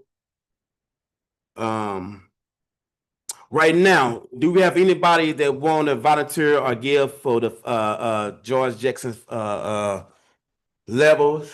It's $5, and the information is right here. Or we could go to the next level, which is the $10 Musa level of InPDUM, and that's an annual membership for the students. Uhuru, let's say $10 for our students. Uhuru, let's say $10 for our students. And the $5 is for our incarcerated members. So our Conrad, she does this best. So if y'all know any Conrad that need to be sponsored, or want to be sponsored, you can forward this information to them, or go in your pocket, like I said earlier, and sponsor them. Uhuru, because we already know that they finances are already iffy. Uhuru, or if those just have two basic membership levels. We got a handful of levels down here. A Malcolm X level, it's $250 annually, or $21 monthly. You got your Asada Secor levels, $10 a monthly, $120 annually. Huey P. Newton level, $60 annually, $5 monthly. You know, you got your Marcus Garvey level, which is $84 monthly, $1,000 one time. But these levels is one partially way on how we get our economics. One other way on how we get our economics, I want to bring our comrade to the stage to speak about economics and raising the economics, and also that goes into the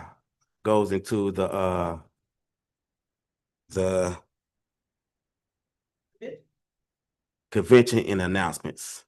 Today we want to raise $100. We want to raise $100 for donations.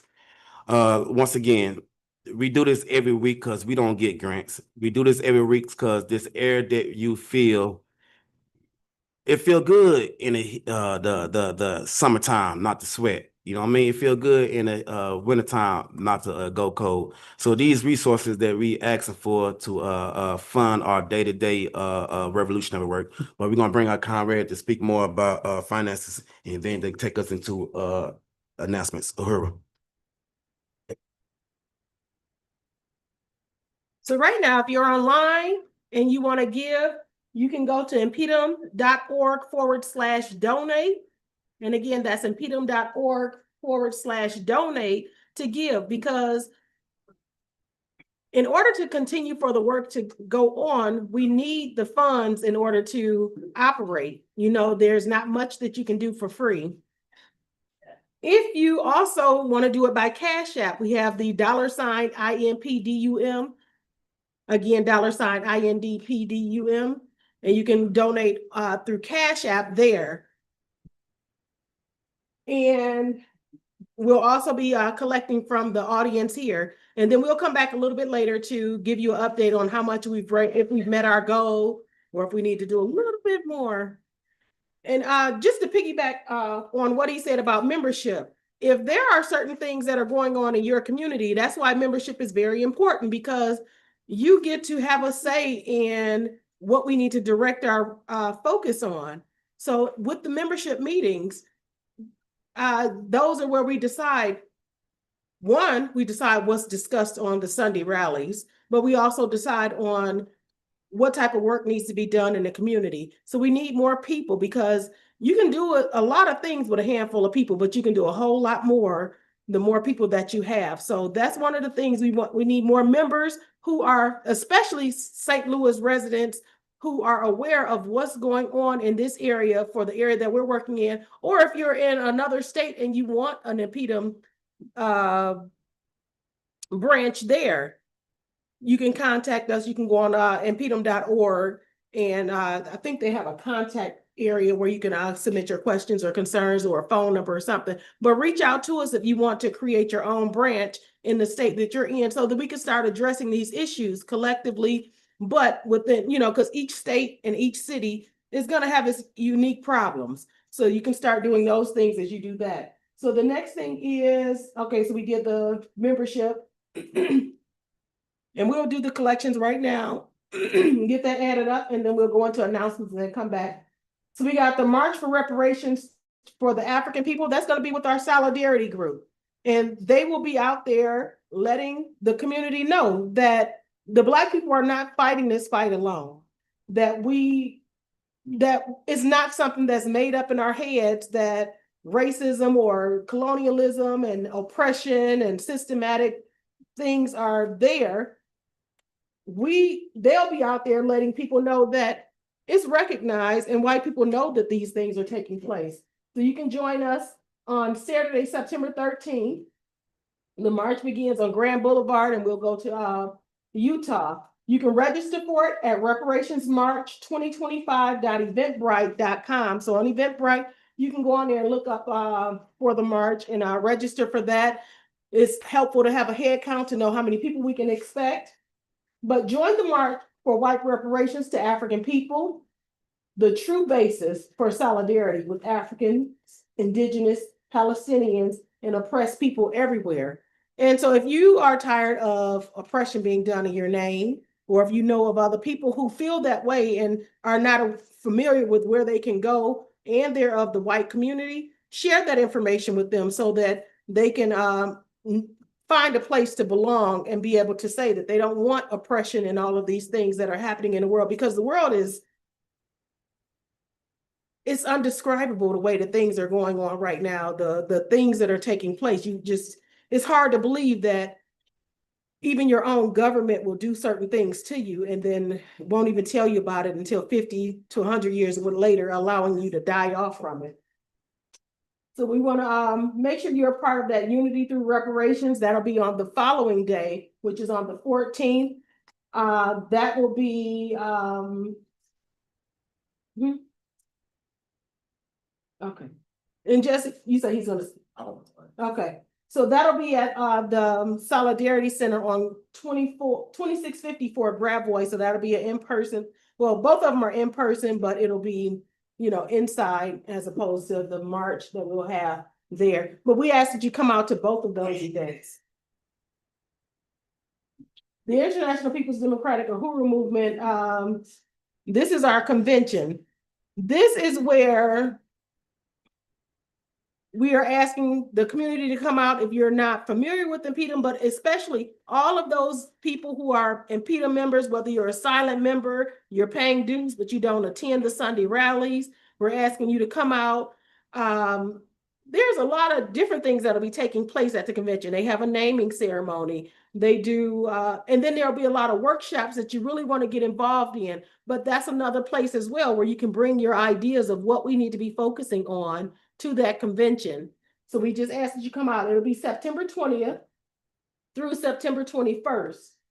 It'll be here at the Uhuru House at 4101 West Florissant here in St. Louis.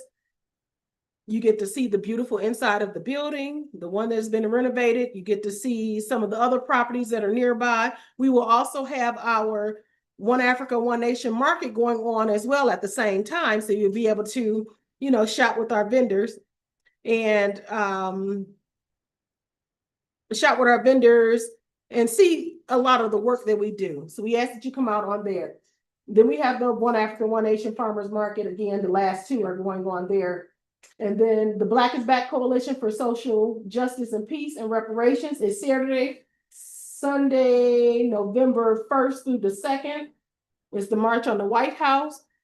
That is from what I understand, it's not one that I've been to yet, but you have to be there. I've watched the replay of when they did it last year, and they have it, I think, in more than one location, don't they?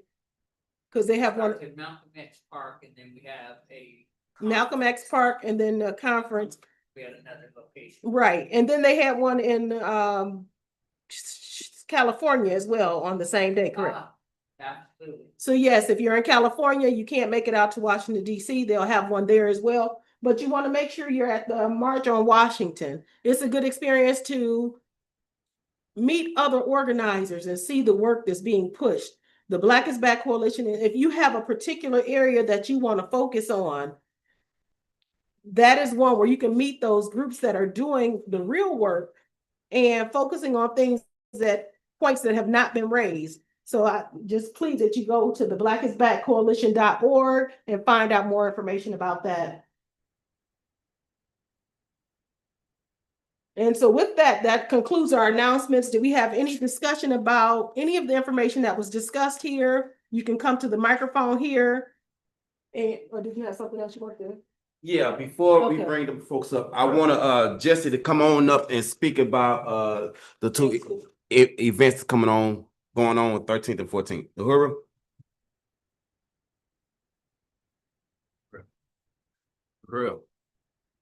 Uhuru.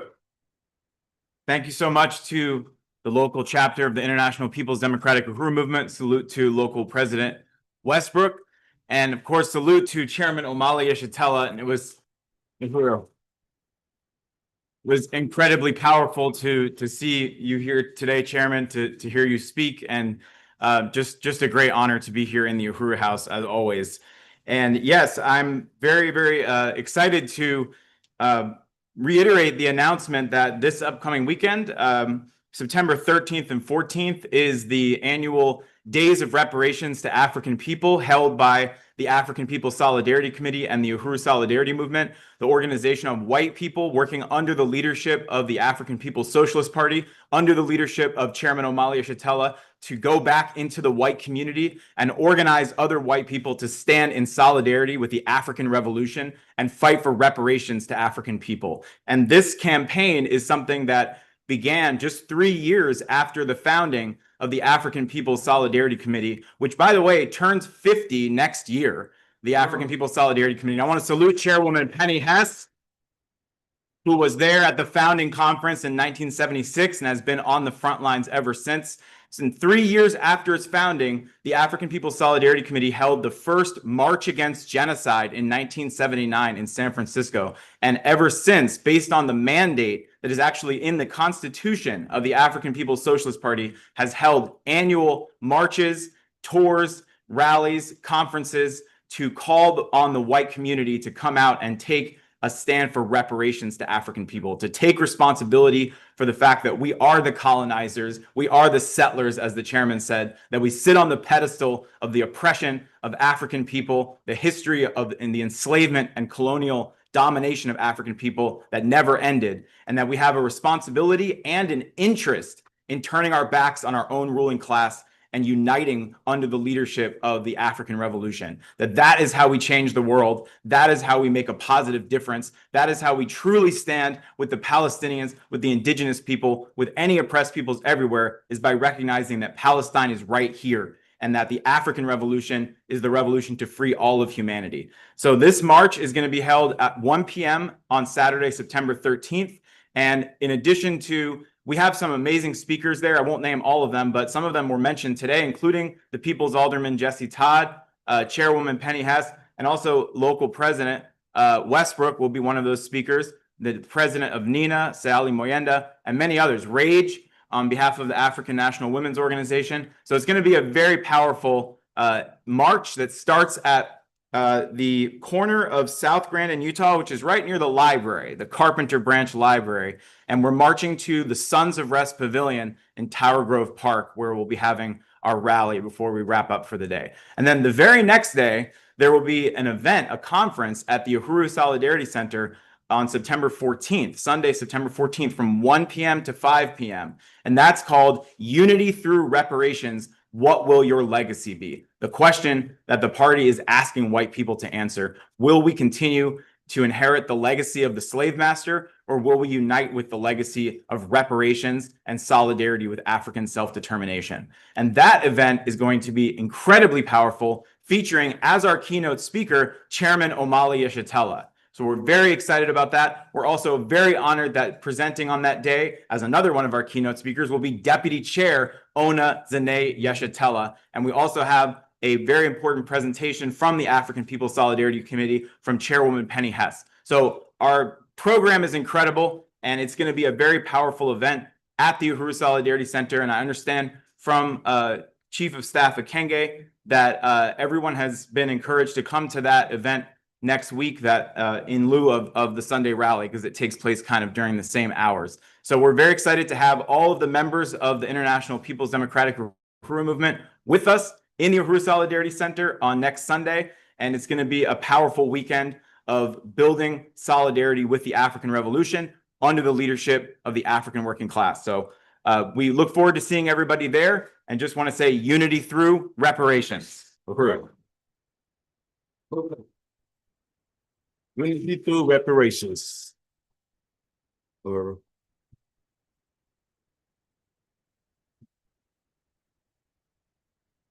And I just wanted to come back and let everybody know, thank you, everyone, because we met our goal for today. We raised a total of $104. So thank you, thank you, thank you. And one other thing I want to follow back up on is with the convention that's being held here, it will be an all-day convention. So from 8 a.m. till 6 p.m. Food will be served over at the One Africa, One Nation market for the first day. And then for the second day, we will be providing food for all of those that are registered. Again, you go to eventbrite.com to purchase your tickets. They're $25. You can sponsor tickets for those if you're not able to come into town, or if you want to sponsor a ticket for someone else. So make sure you go online and get your tickets there at eventbrite.com and look, you can do a search for InPDUM and it will come up. You just go ahead and get your registration for your in-person. We are working to have,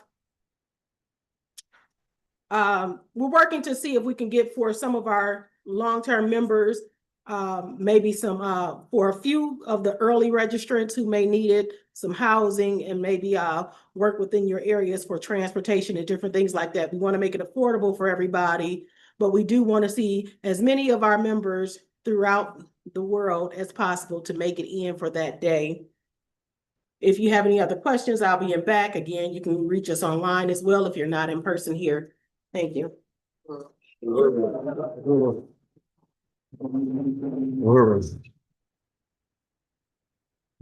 Uhuru, I'd like to ask, how many people have noticed the development at Uhuru Bakery down the street? I mean, we fought them for 9 months just to get a permit to do that work. And if you have been by, you can see already the incredible transformation that it is making in this community. And that's just the beginning. So I just wanted to recognize that. That's also work that's led by Comrade Deputy Chair Omali Yeshitela. I mean, she's really driven that process, organized us to fight the government's attempt to keep it from happening. She's the one who's worked with contractors and pulled together people, her office, working on that institution. It's extraordinary. If you haven't been by, you should go by. Peek in the windows and see what's going on there. The equipment is being put in, ovens and other kinds of materials, counters, and the way it's organized is that people can patronize the place and they can see their food being fixed, being made while they're in the place. So it gives people a lot of confidence to be able to see in the kitchen and people working on the pies and things like that. So I just wanted to acknowledge that Comrade Westbrook was doing an extraordinary job in saying some of the things that we have done. I think it's also important to, Comrade Greg, you're going to have to, we've identified at least 2 other people who will be working with you as part of that committee. You're going to have to establish meeting times and dates and things like that. And these Sunday meetings have to be used as a means by which you can report on where we are in terms of realizing the plan of action to get people from here to Washington, D.C. For the march and the Black People's March in the White House. Also, I know that there are people in this room now who are really critical of the fact that you haven't had an opportunity to go out and sell the burning spear. And so what we're going to do is try to integrate into the work the selling of the Burning Spear newspaper. This is a means by which not only do we give people information about who we are, what we stand for and things like that, but it's an organizing tool as well. To the extent that we can win people to go out with this newspaper, we establish ourselves in every location that people are going to return every member of InPDUM into actual leaders in the community. People begin to look for you to get that newspaper. People come to you to ask questions about things that's happening in the world. It gives every one of us an opportunity to be at Schnucks or any other place and walk up to somebody and start a conversation. What do you think about the fact that Trump's sending the National Guards into Washington, D.C., and what about here? I mean, we can enter into, it gives us, it's an instrument for us to go into discussions around critical political questions with people in our community. And the people trust us because we are of the community and we are not the Post-Dispatch. So those are some of the things that I really think is important, that we need to go to work. We need to work. We need to capture these communities, because if we don't take these communities, our enemies, our oppressors will. Somebody come at Westbrook was talking about how people are suddenly discovering that they really, really, really, really, really like us. And they're trying to intrude into these spaces. They will lead the people if we don't. And we have to make sure that happens. We have to do the work on the ground concretely. So that's, I wanted to mention that. And finally, I think it's important, the work that comrades will be doing to get us to Washington, D.C. This is not doing somebody a favor. The fact is, we build ourselves. The more people we win to go to Washington, D.C., the greater the unity that we have with people. People learn about movement and struggle. Many people, I don't know how many people I've met from St. Louis who never left the state before. And to go out and connect with other people who are doing the same kind of work that we're doing helps you to break out of a sense of isolation and thinking that you're some kind of weird kid when there are other people who are taking on the same work. So it builds confidence. It wins membership in our work. And so those are some of the reasons that we have to take that on. So I just wanted to make those comments, and we have to go to work because practice is primary. You can have all the theory in the world, but theory is as worthless as used toilet paper if it's not associated with practice. Practice is primary. We have to go to work. Uhuru. Have to go to work.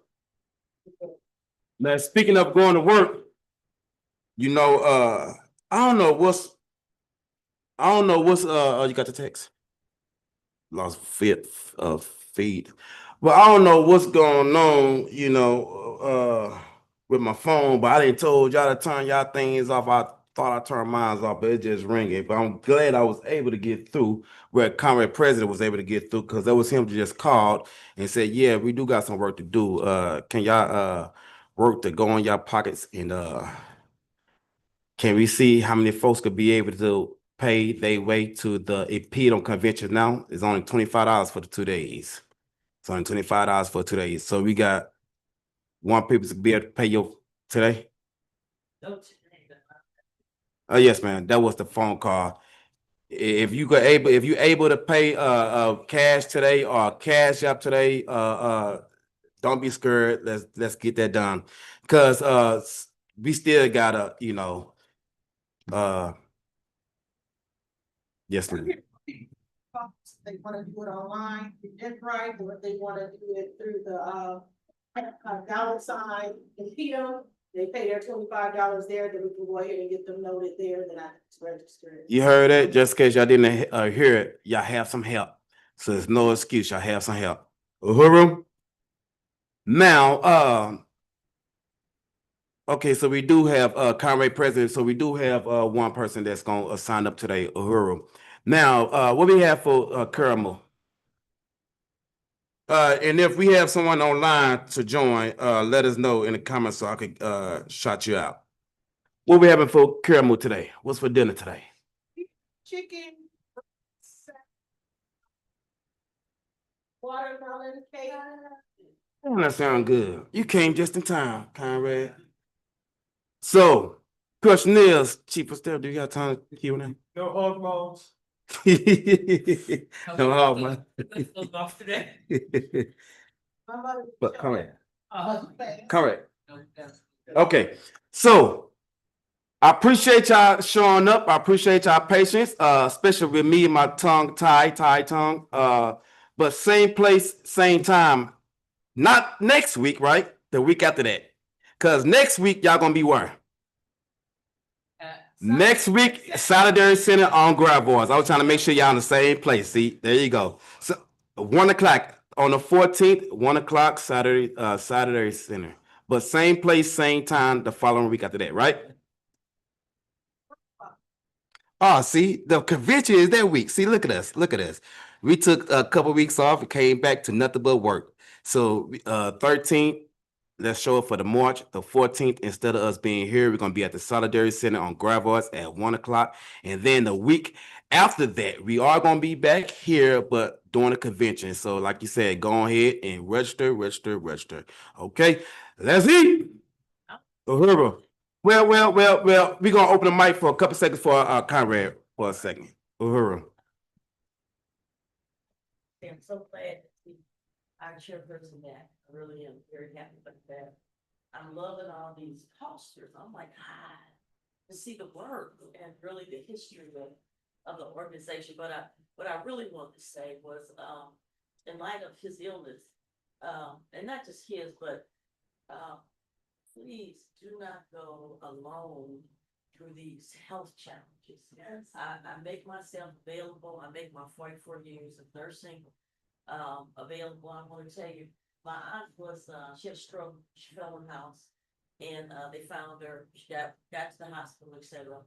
And they put her in hospice. And she kind of been out of touch with us. I got her out of hospice. I read her chart, death emergency, sent her to the emergency. She lived for, I don't know, maybe 8 months or whatever it was after that. But the point is that there are not only many specialties that I've done, but more importantly, I read charts. I work constantly, I have a job, but I'm still entrenched in this in terms of I advocate, I intervene. I call people's family in the middle of the night and tell them, get up here. They won't be your family member, no pain medicine, but I know how to do this. Let me tell you what you're saying. You talk about the body. So health is also a territory of war that we have to be proactive in. Don't wait for it's a crisis, but even if you wait to a crisis, I'm still available. Of course, I have things that constrain my time. Leave me a message, text me. You will definitely hear from me. Okay, so but we have to do that because we suffer in silence. We die in silence. We lose the support afterwards or whatever. So, but anyway, I just really emphasize that. Have done that soon tonight. Yeah, thank you. I want to reinforce what she has just said. I don't know, are you working in touch with Full Feet? I am, but I'm working full time now. It wasn't before. Okay. Which got me always my time thing. My mind is off for the night. Well, that's really, that's important because we have certain kinds of organizational capacity to do what you're talking about. 4 feet is one aspect of that. I'm with Full Feet too. Okay, good. And the Black is Back Coalition, we have a health care committee.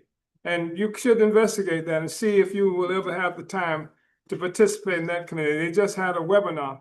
I think it was yesterday. Is that different than what Full Feet does? Yeah, it's not, it's a part of the same movement, generally speaking, but it's a different organizational formation.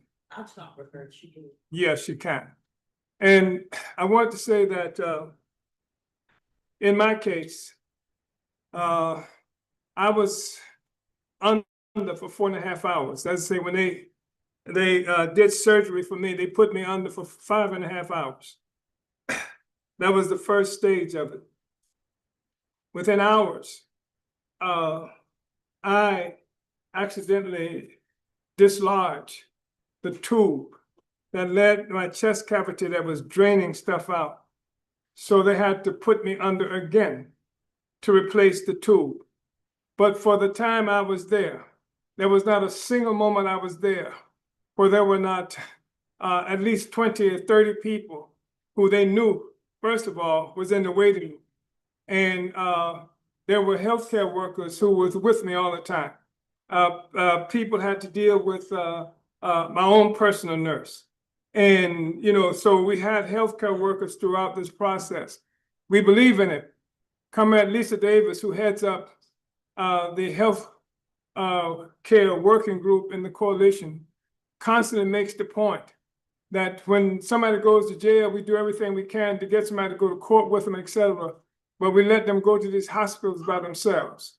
And we shouldn't do that because that's enemy territory as well. So we have to have our people in these hospitals, going with people, looking out for people, etc. I mean, I had to, you know, like I said, I'm just relearning walking and breathing, how to breathe again. But I had these incredible forces who were working with me all along. And that made the biggest difference and continues to make the difference because there's somebody I can call right now. I know, and say I'm having this issue, that issue.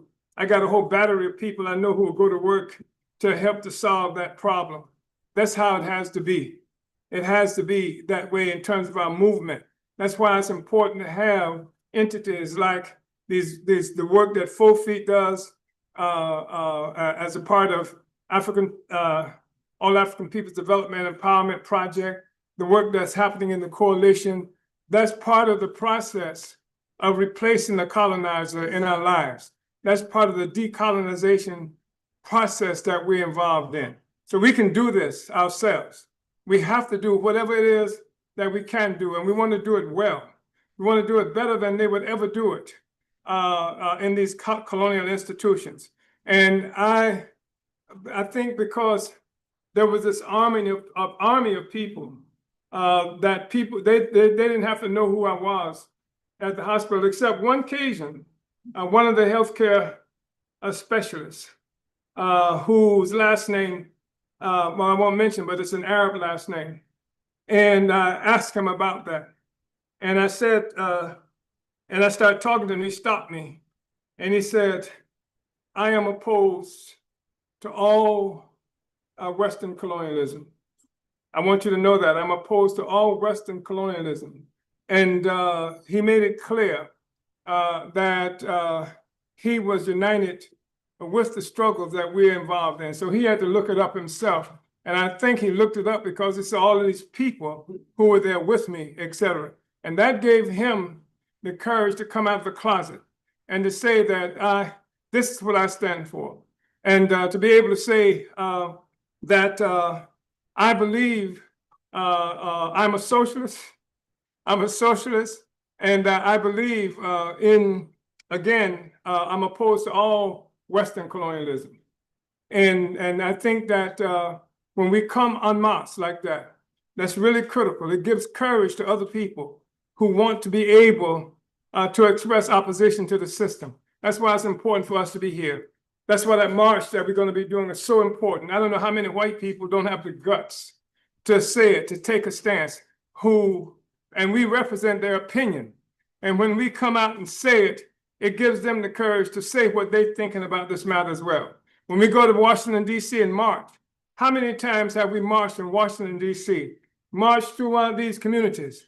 And people, even after Obama was elected, people were so happy to see us come out in opposition to the system. They never did it themselves. They wouldn't have done it. But the fact that they saw us doing it and the chance that we're making gave them the courage to do it as well.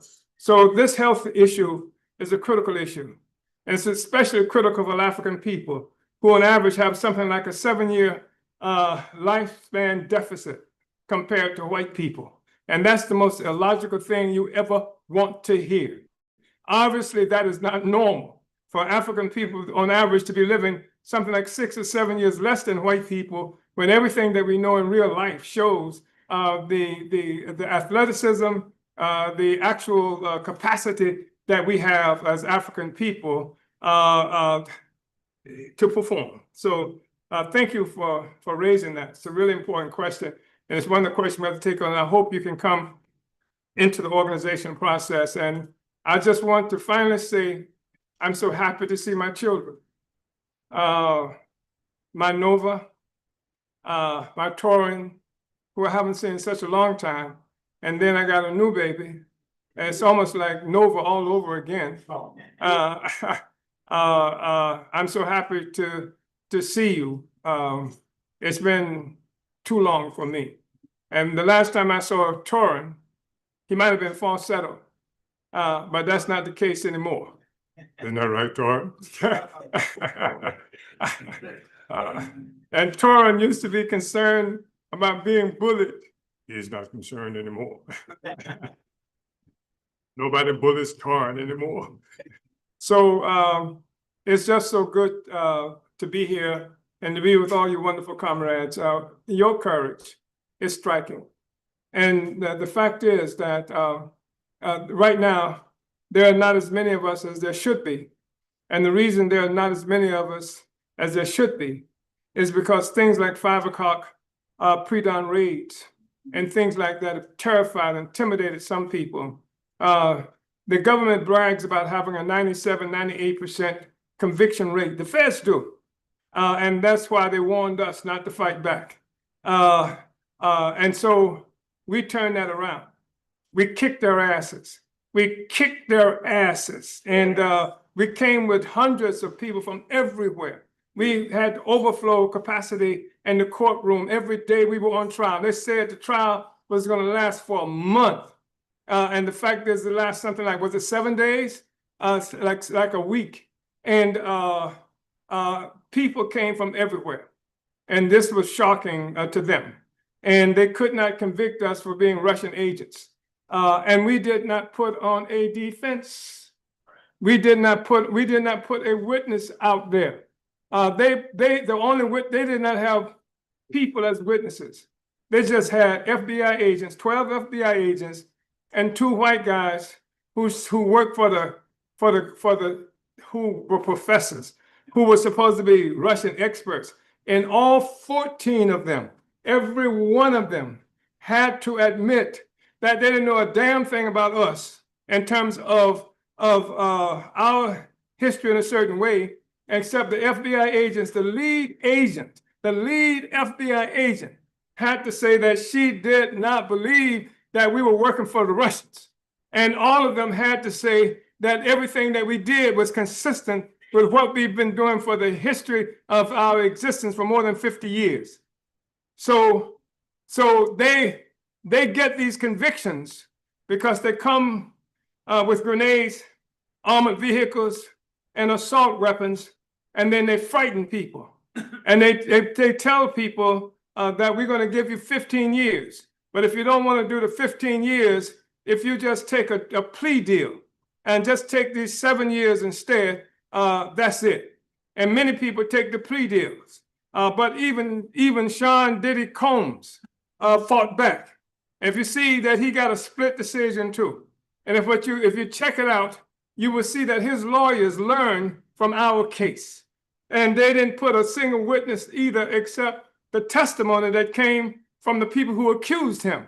And we used the testimony from the people who accused us as evidence in our case as well. And we kicked their asses. For one thing, it's not over. Because we see that the government is taking the case away. We filed an appeal because we're under some 3-year probation. And we filed an appeal to that even. And the government took the case away. Well, it sort of took it away from the Tampa prosecutors and turned it over to Washington, D.C. So D.C. is doing this appeal. And they have asked for an extension to respond to the appeal. They intend to fight this thing to the max, and there's no telling where they're going to try to go with it. But I just wanted you to know about that right now, because the resistance continues. But when we fight, we win. Uhuru. Uhuru. Appreciate y'all. Come on, let's eat and let's socialize. Uhuru. Fist up. Fist up. Uhuru.